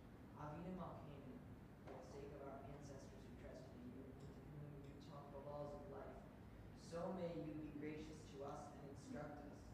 Kind Creator, have compassion for us. Open our hearts so that we may understand and, with love, discern, hear, and study, observe, perform, and fulfill all the teachings of your Torah with love. Enlighten our eyes with your Torah.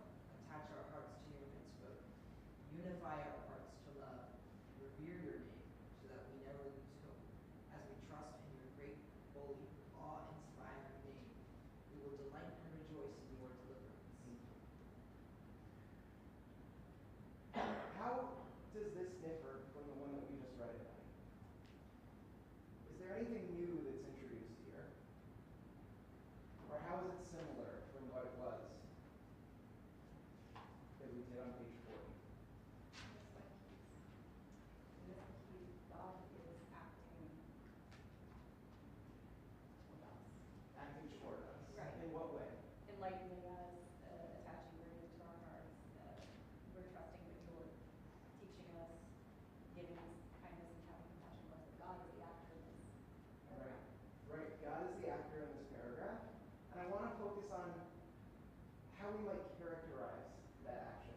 One of my favorite verses, if you go about 3 lines up from the first break, in the English, it seems like it's just a list of different actions that God has taken. In Hebrew, it's much more poetic because okay, I'll start with the same letter. V'tengli ben u'lehavin u'lehaskil, v'shmoa v'l'mod u'lehamed, v'shmor v'la'asot u'lekayem. Right? It's this alliterative list of verbs. And I'm going to ask you to think, what type of relationship do we commonly associate those verbs with? Teacher. Teacher. What else? Parent. Parent. So that's what we have different that's introduced here. At night, we're saying we're preparing because you're going to lay down and you're going to get up. So it's before you say the Shema, and remember that God has taught us. But here it's much more explicit. Avinu Malkeinu. Avinu ha'av harachaman.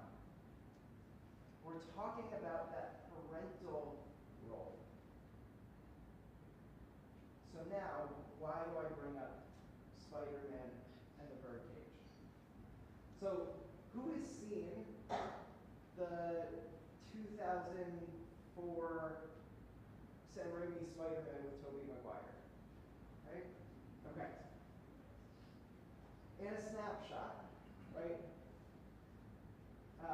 I remember seeing that movie and then my mom turning towards me afterwards and saying that's the most Jewish superhero movie you're ever going to see. Because what's the credo of that? What's Spider-Man's motto from that movie? With With great power comes great responsibility, right? And where does that come from? Where does that statement come from? Who says it? Uncle Ben. Uncle Ben, right? So Uncle Ben is the figure who raises Spider-Man, who raises Peter Parker, and it's also the turning point, it's the call to action of his hero story, because him not taking responsibility when he has the opportunity to stop a crime leads to his Uncle Ben's tragic death. And this is something that haunts him and defines his journey, right?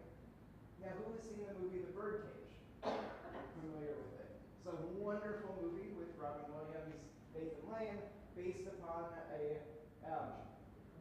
Broadway show called The Cachefaux, and it's about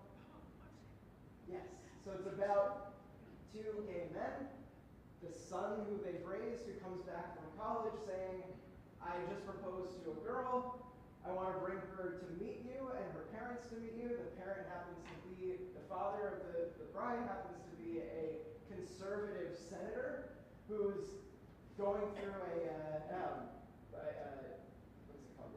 scandal, and says, oh, I'm wedding, great, this is traditional American values, this is going to be a great way to bring it back. And so when they travel down, you have this series of hijinks of the family basically to try and make their son happy, pretending to be something they aren't, so that they can pass through this weekend. Right? So what do these two have in common? And what do they have in common with the feeling that we're supposed to have here? So you might not believe it, but they both share an almost identical climax. So when Spider-Man is fighting his enemy, the Green Goblin, who happens to be the father of his best friend, who he's known since high school, and who, when his Uncle Ben died, tried to step in somewhat of a surrogate role to help raise him. So there's these complicated emotions of that relationship between them. And at the very end of their big fight, when they're trying to reach out to each other, when they know who each other are, the villain says, please come back to me. I raised you like a son. And Spider-Man turns to him and he self-actualizes and he said, I had a father. His name was Ben Parker. Now in the birdcage, you have this series of hijinks trying to keep a secret even though the parents own a gay nightclub in Palm Beach that they happen to be in the building of while they're trying to have this dinner and pretend that that's not their life. All of a sudden, the boy, the son's biological mother, who they roped in to try and be the pretend mom for that dinner, shows up late, and now there's two moms, and the senator says, what is going on here? Who is your parent? And again, the music swells, and then it gets quiet, and the son walks over, and he pulls the wig off of his father, and says, this is my mother, and this is the woman who had me. In both cases, the climax is not a series of events, it's a quiet emotional moment where our hero takes responsibility, and our hero's admission and acceptance and pride in their identity and relationship with their parent completes their journey.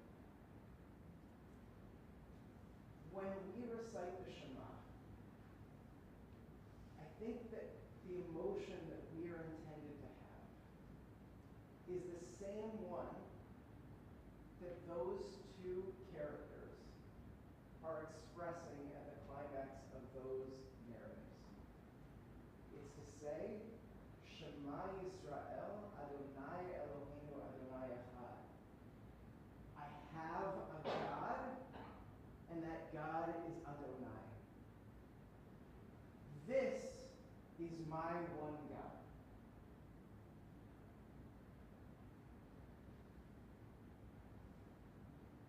And so I hope that when we think about preparing for that recitation, when we think about what Malka told us, of facing the oppression, and rather than tucking in the Magen David, but wearing it outwardly as the expression of pride, that we can see ourselves as our own heroes in the story, because we show that pride and that acknowledgement of the relationship to the divine, to our Father and our King. And if somebody can do me a favor of reading the last paragraph on page 154 in the middle, right after it says some gather their seats before reciting this line. Bring us safely from the four corners of the earth and lead us in dignity to our land. For you are the God who effects deliverance. You have chosen us from all other tongues and peoples, always drawing us nearer to your name, that we may truly acknowledge you and lovingly proclaim your oneness. Blessed be God who lovingly cares for the people of Israel. You have taught us. You have brought us home so that we can acknowledge you and lovingly proclaim your relationship to us.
must have made it for some purpose.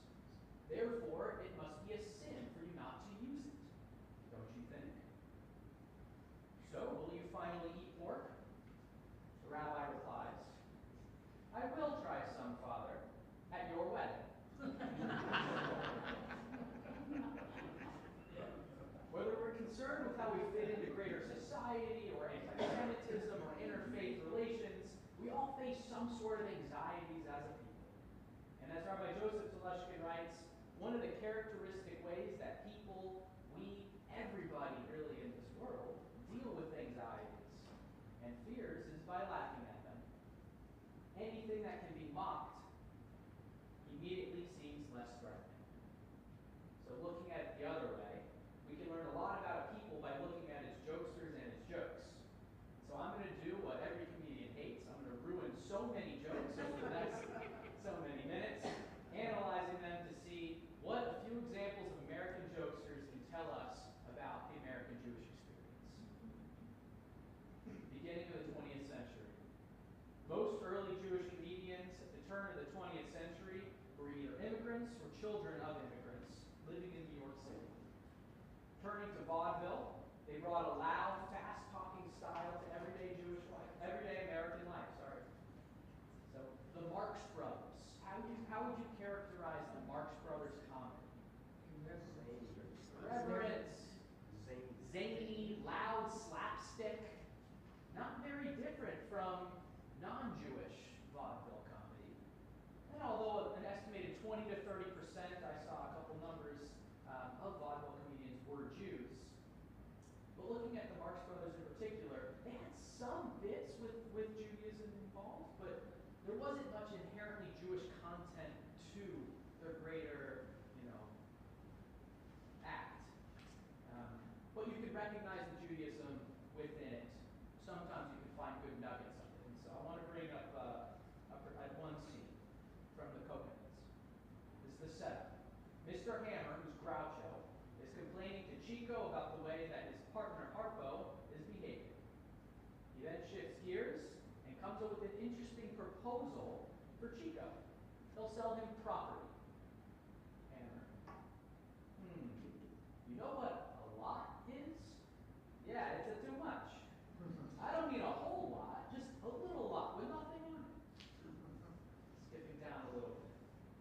Now right over here, he's going over the different sections potentially to buy. Right over here, this is the residential section. Chico, oh, people live over here? No, that's the stockyard. Now along here's the riverboat. Along the river, those are the levees. That's the Jewish neighborhood? Well, we'll pass over that. You're a beach boy. Now here's a little peninsula. And now here's a viaduct leading over to the mainland. Viaduct? I'm all right. How are you? I said here's a little peninsula. And here's a viaduct leading over to the mainland. All right, viaduct. Viaduct. There's wordplay. That's what they did. But not much inherently Jewish to the wordplay. But the levees, Passover, they had to throw it in there. Specifically, Julius Marx, Groucho, spent his life trying to assimilate into American melting pot. So most Jews did. They moved over here. This is the land of opportunity. They wanted to seize that opportunity. And a lot of them did it by trying to assimilate. Now he had it in because his uncle, Al Schoenberg, Al Sheen, was already a successful vaudeville comic. Now, a couple of Groucho's best lines could have been told by any English-speaking comic. Although it is generally known, I think it's about time to announce that I was born at a very early age. I never forget a face. But in your case, I'll be glad to make an exception. But one in particular, and I'm sorry for ruining this one, I think speaks most to his Jewishness. I refuse to join any club that would have me as a member. Again, early 20th century, immigrant trying to make it big in the land of opportunity, and he knows that being a Jew is going to hold him back. That's why he's not going to join the club that'll have him as a member. He turned to humor to address his position as an outsider, and inspired many others to approach anti-Semitism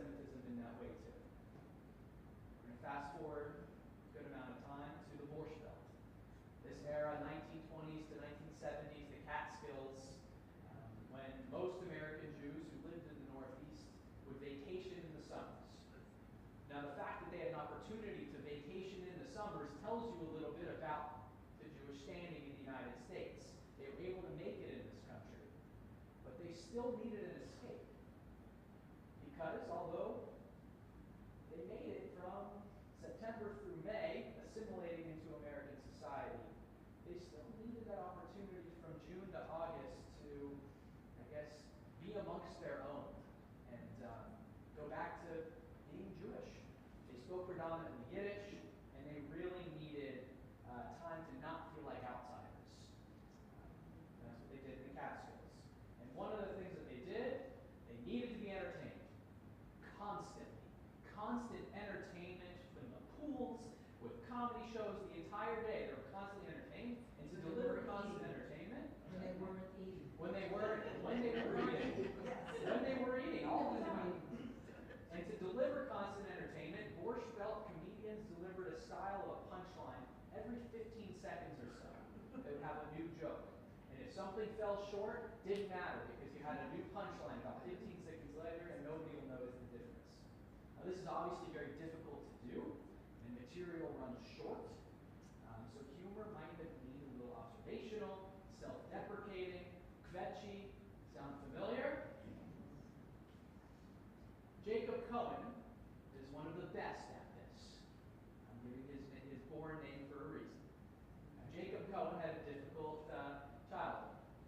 His father was a traveling vaudeville comic who went by the name of Phil Roy, and his father saw his family about twice a year.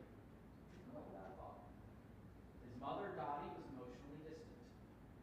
Jacob started writing for comics at about 15. A difficult life, turned to comedy to address the pain. And at 19, he legally changed his name to Jack Roy. He wanted to go into the family business, I guess. He struggled booking gigs, decided to quit show business to support his family selling aluminum siding in the 1950s. That's how close we were to losing this unbelievable comedian. He returned to the life in the 60s, taking night gigs in the Catskills, but continued to flop. Couldn't get paid gigs, racked up $20,000 in debt, until he finally developed a character that people would remember for whom nothing went right. Rodney Dangerfield. That's right. And this is his image and style. I was ugly, very ugly. When I was born, the doctor smacked my mother. When I was a kid, my parents moved a lot, but I always found them.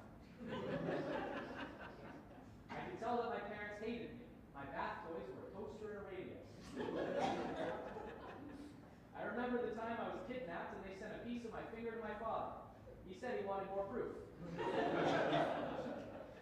My wife and I were happy for 20 years. Then we met. I told my wife the truth. I told her I was seeing a psychiatrist. Then she told me the truth. That she was seeing a psychiatrist. 2 plumbers and a bartender. My doctor told me to watch my drinking. Now I drink in front of the mirror. If the odds are 50-50, I don't stand a chance. Rapid fire, self-deprecating jokes. The content is less Jewish than the context from which the style emerged. We needed to consistently, constantly entertain. Another man who took on this style, Yaakov Moshe Mazda, was born in the coincidentally, I find hilariously named Sheboygan, Wisconsin. His family moved to the Lower East Side when he was 5 years old so that he and his brothers could pursue yeshiva education. Yaakov was ordained as a cantor at 18 years old and received smicha from Rabbi Moshe Feinstein at 25. His father, grandfather, great-grandfather are all rabbis. And while most rabbis try to incorporate some humor into their sermons, he was particularly good at it. And shortly after his father died, he decided to pursue a career in comedy. With his 3 brothers also working as rabbis, Jackie Mason said, somebody in the family had to make a living. My father was a very successful businessman, but he was ruined in the stock market crash. A big stockbroker jumped out the window and fell on his pushcart. He practiced on the beam of where he honed his skills in the Catskills. I'm still suffering from shock from the last war. I was almost drafted. Luckily, I was wounded while taking the physical. When I reached the psychiatrist, I said, give me a gun, I'll wipe out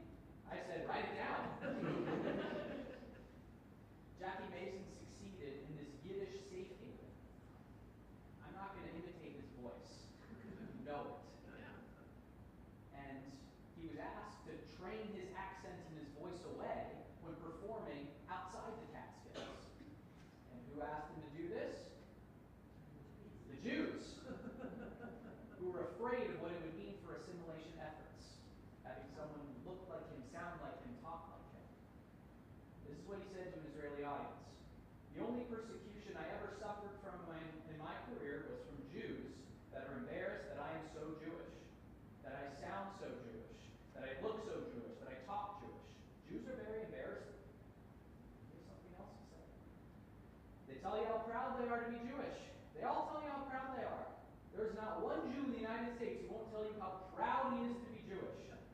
As soon as he finishes telling you how proud he is, he cuts off his name, cuts off his nose, everything he's got. Noses in the United States on Jews are getting smaller and smaller. Pretty soon there will be no nose at all, just a face without a nose, because they're all embarrassed to be Jewish. Although he eventually left his observant practice behind, Rabbi Mazda was not embarrassed to be Jewish. He maintained a strong Jewish identity and a sense of belonging with the Jewish people throughout his life. He flew to Israel during the Gulf War and repeatedly advocated staunchly for Israel. Now, he was himself, through and through. Even though he once quipped, I was so self-conscious that whenever football players went into a huddle, I thought they were talking about me. He was comfortable as a Jew in the United States of America. And I think his was the generation that realized that Jews were not the Jews of America. That happened with his generation. While many country clubs still wouldn't have us, we could rise up to be Supreme Court justices, secretaries of state, athletes, without having to assimilate if we didn't want to. Jackie Mason changed his name, probably kept his accent for the jokes, but put it best. I'm crazy about the fact that the Jewish people should survive because they have so much to contribute and so many values to contribute to the world. It would be a much better world, a much more peaceful and nonviolent world if we lived by Jewish values. You know what I'm talking about? The next two Jewish comedians, Joan Walensky and Melvin Kaminsky, also got their run on the Borscht Belt, though neither really stuck to the style. I like the little mystery that I'm playing. I'm having fun with it. Walensky took the name Rivers and the self-critical style of the Borscht Belt and turned it towards feminism. If self-deprecation and observational humor could effectively acclimate America to Jews, maybe the same playbook could work for women. She was a trailblazer in that she performed in a way that was uniquely feminine, as opposed to other previously successful female comics who, as she would put it, tried to copy the male style. She was uniquely a feminine comic. First, she tackled gender roles. I hate housework. You make the beds, you wash the dishes, and 6 months later you have to start all over again. She critiqued her own participation in beauty culture. I wish I had a twin, so that I know what I would look like without plastic surgery. Of course, she made her living saying things I can't repeat in this setting. I have pushed the envelope a little bit. But regarding that living she made, people say that money is not the key to happiness. But I always figured, if you have enough money, you can have a key made. She was critical and fetchy and pushed the envelope unapologetically. Though she tended to speak on female experience, Judaism never left her mind, and she made a point to defend Israel whenever possible.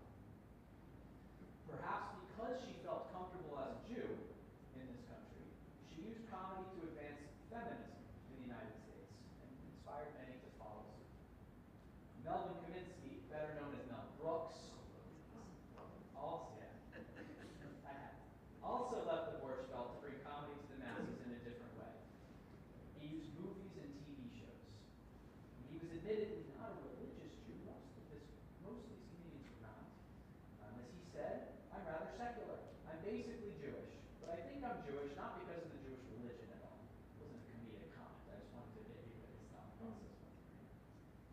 His dad died when he was 2 years old, and he faced a difficult childhood. And he deflected with jokes. Humor is just another defense against the universe. And he was a natural. Look at Jewish history. Unrelieved lamenting would be intolerable. So for every 10 Jews beating their breasts, God designated one to be crazy and abuse the breast beaters.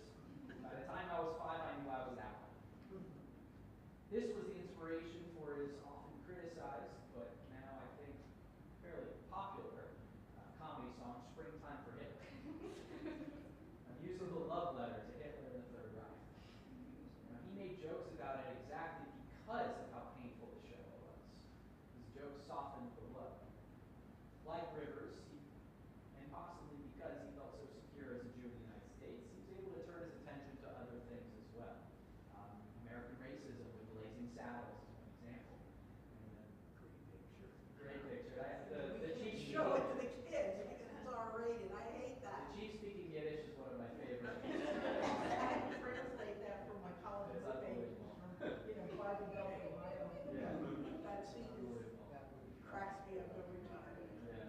wish I had more quotable Mel Brooksisms, but now we're all thinking about it, so we gotta go watch it. I hate to tell you it's on tonight. Well, It may be over. hope for the best, expect the worst. Life is a play. We're unrehearsed. Mel Brooks. So I'm not talking about this comic this evening. Nathan Fielder might have taken inspiration from this quote developing his hit series, The Rehearsal. I actually don't know. That's just something that I thought might be the case. A comedian right now I find hilarious. Very deadpan, awkward humor. If you like awkward humor, check out. Brooks and Rivers both used humor to soften the pains of the world, but they tended to look at other people's pain because their experience as Jews was not quite as terrible as the experience of their parents and grandparents. American comedians, I think, realized that they had been mostly accepted by American society. So they took their talents to benefit other groups. And yet they still changed their names, which I find to be interesting, because they still emerged from within the pushback. So on to the next era of Jewish comedians. When miraculously Israel won the Six-Day War, and this is total speculation, by the way. I need to highlight that. What I'm about to say is total speculation. But when Israel won the Six-Day War, it brought immense pride to Jews throughout the world. And I think it also brought a sense of stability and security. And we felt comfortable in the United States, but we have this fallback option now in Israel. So I don't think it's a coincidence that this is the time when comedians stop changing their names. And you'll see that Jewish comedians kept their birth names. I'm going to talk about Jerry Seinfeld now. He began at the tail end of the golden age of the Borscht Belt, and took a different style. Very observational when he developed his jokes, not one-liners. I read that the number one fear of the average person is public speaking. Number two is death. To me, that means to the average person, if you're going to be at a funeral, you'd rather be in the casket than doing the eulogy. He thrived as a polished stand-up comic, though he took a dramatically different style than his predecessors. And he abandoned the every 15 seconds or so punchline for longer setups, vocal intonations, much cleaner acts than previous Jewish comics. It was a perfect fit for a sitcom, and getting together with Larry David made him a billionaire. And even though that show about nothing has little explicitly Jewish content, it is a very Jewish show, an extremely Jewish show, not just for the neurosis. Take this What Argument, for instance. It's a little background. Kenny Bania has just given Seinfeld an Armani suit. No price, just take me to dinner one day. This is how their trip to the fancy restaurant goes. Kenny says, "You worn the suit yet?" Jerry Seinfeld, "No, not yet." Waiter comes up. You decided. "Oh, get the swordfish. Best swordfish in the city. The best, Jerry. I'll have the salmon." "And you?" "You know what I think? I'm just gonna have soup. Now, I'll save the meal for another time." "Another time? What other time? I had a hot dog earlier. I'm not that hungry." No, Banya, this is dinner. The soup counts." "Soup's not a meal. You're supposed to buy me a meal." "I'm not stopping you from eating. Go ahead and eat. Get anything you want." "I don't want anything but soup." "Then that's the meal." "But I had a hot dog." "I didn't tell you to have a hot dog. Who told you to have a hot dog?" "Hey, I gave you a brand new Armani suit. You won't even buy me a meal?" "All right, fine. Get the soup." So Jerry goes to talk about this with Elaine. Now for the Talmudic logic. So he just gets the soup. He wants to save the meal, so now I got to do it all over again. What kind of soup did he get? I don't know, consomme or something. Consomme? What? Well, that's not really a meal, Jerry. I mean, if he had gotten chicken gumbo, or matzo ball, or mushroom barley, then I would agree with you. Those are very hearty soups. Notice matzo ball is listed, by the way, alongside chicken gumbo. Elaine, you're missing the whole point. What? The meal is the act of sitting down with him. It doesn't matter what you get, as long as he's sitting in that restaurant, it's a meal. Was it a cup or a bowl? A bowl. Did he crumble any crackers in it? What constitutes a meal? Is it the food? Is it the company? The act of eating with another person? If he crumbles crackers, does this elevate the bowl of light soup to the status of a meal. This is ridiculous. Yeah, it was very practical. Well, but this was his intention. Seinfeld or Larry David or whoever the writer was that took this ridiculous interaction and put it through a very Jewish lens. Who cares? Who cares about what this? Who's going to come up with that? But, well, if you've ever had a Shabbat dinner argument over ridiculousness, and you're trying to analyze it from every possible avenue, you recognize that this is a Jewish way of thinking. This is Talmudic thought. Now, if I were to give this presentation 4 years ago, I probably would have ended here. Seinfeld is comfortable being himself. He's a Jewish worldview, but outside of the food he eats, language his parents spoke, and he probably understands, he considers himself an American, thriving in the United States. Unlike previous comedians, unless I missed this, he doesn't really have a bit on anti-Semitism. And like Teleshkin said, we joke about what we're worried about. So if he doesn't have a bit on anti-Semitism, I'm not worried about anti-Semitism. And then, October 7th. And he became one of the Jewish community's strongest and most outspoken advocates for Israel and people and against anti-Semitism. So the generation, his generation of Jewish comedians, who I'm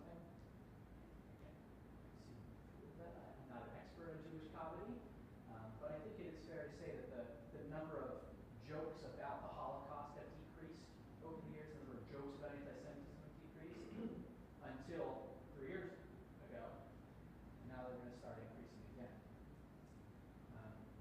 The generation of Jewish comics after Seinfeld, saying after Seinfeld, not really after Seinfeld, after he first emerged and became popular, no longer assumed that assimilation was a goal for the American Jewish community. They instead turned back to their roots to try to find their own Jewish connection with pride.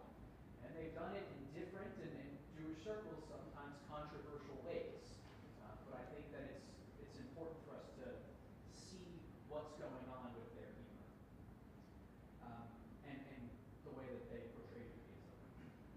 Many young American Jews, especially before October 7th, looked around and saw a community that had entrenched itself in American life.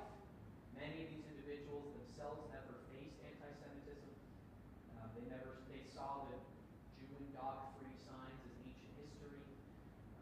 They see beautiful synagogues, materialism, thank God, strong AIPAC lobby, and they think that Jews are a powerful group in the United States. They find their connection in Tikkun Leil as opposed to maybe ritual Israel Holocaust. It's one avenue that young American Jews get into Judaism.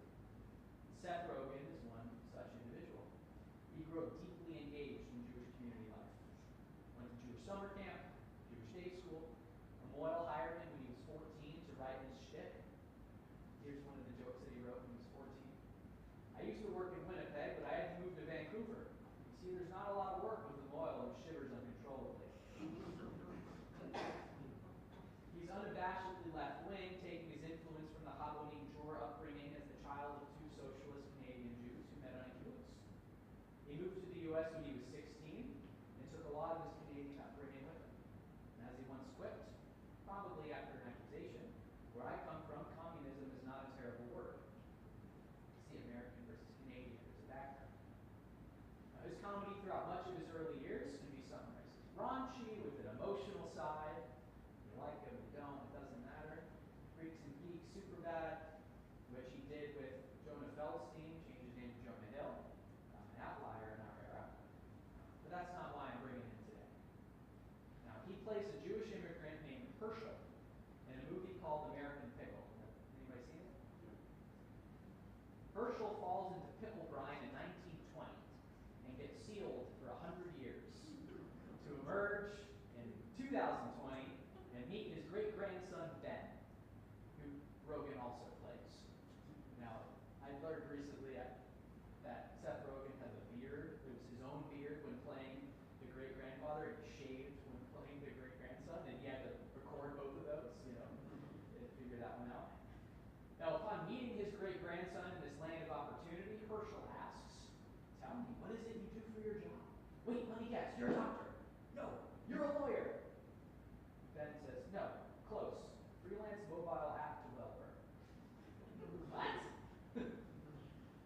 discussing his loved one, Herschel said the following: "We have so much in common. Her favorite color, black. My favorite color, black. Her parents murdered by caustics.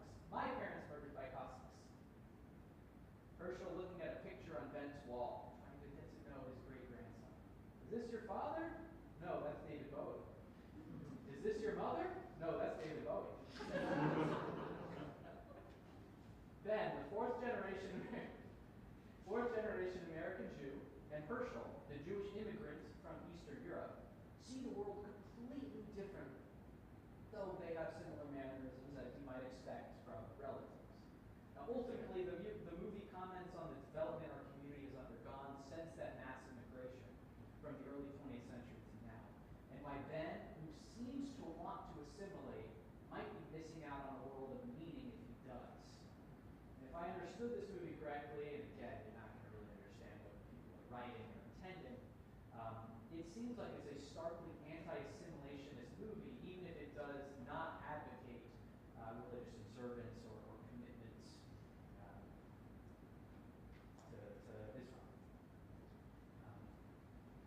Maybe that's why Jews are Jewish. It's more vague and casts a wider net than other religions. I'm a Hindu.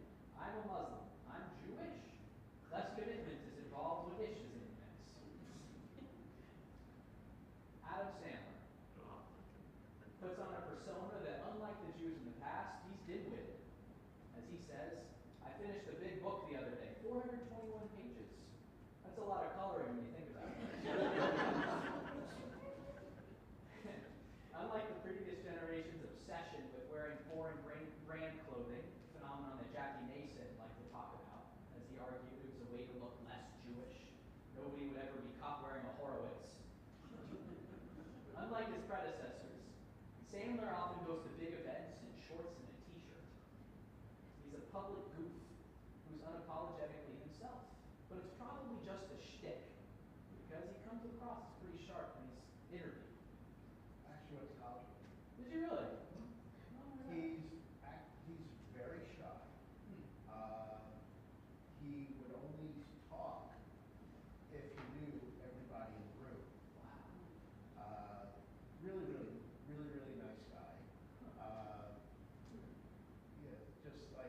I mean, he would give us tickets. Like he would be like doing stand up at Caroline's or something, and he would give us tickets.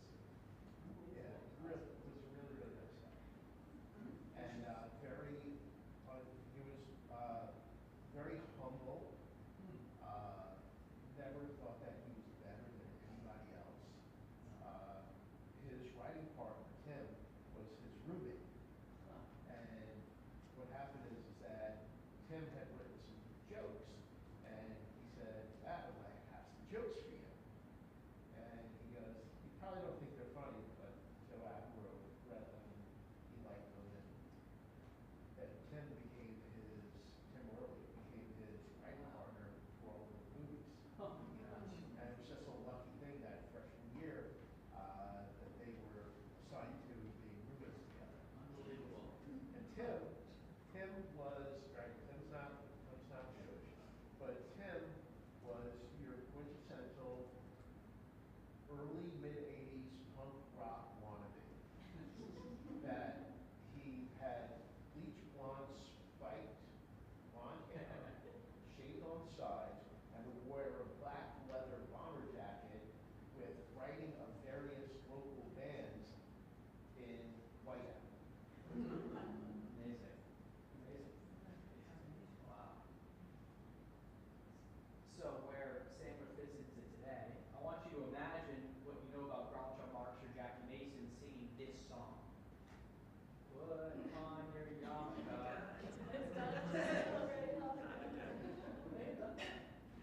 Hanukkah's the festival of lights.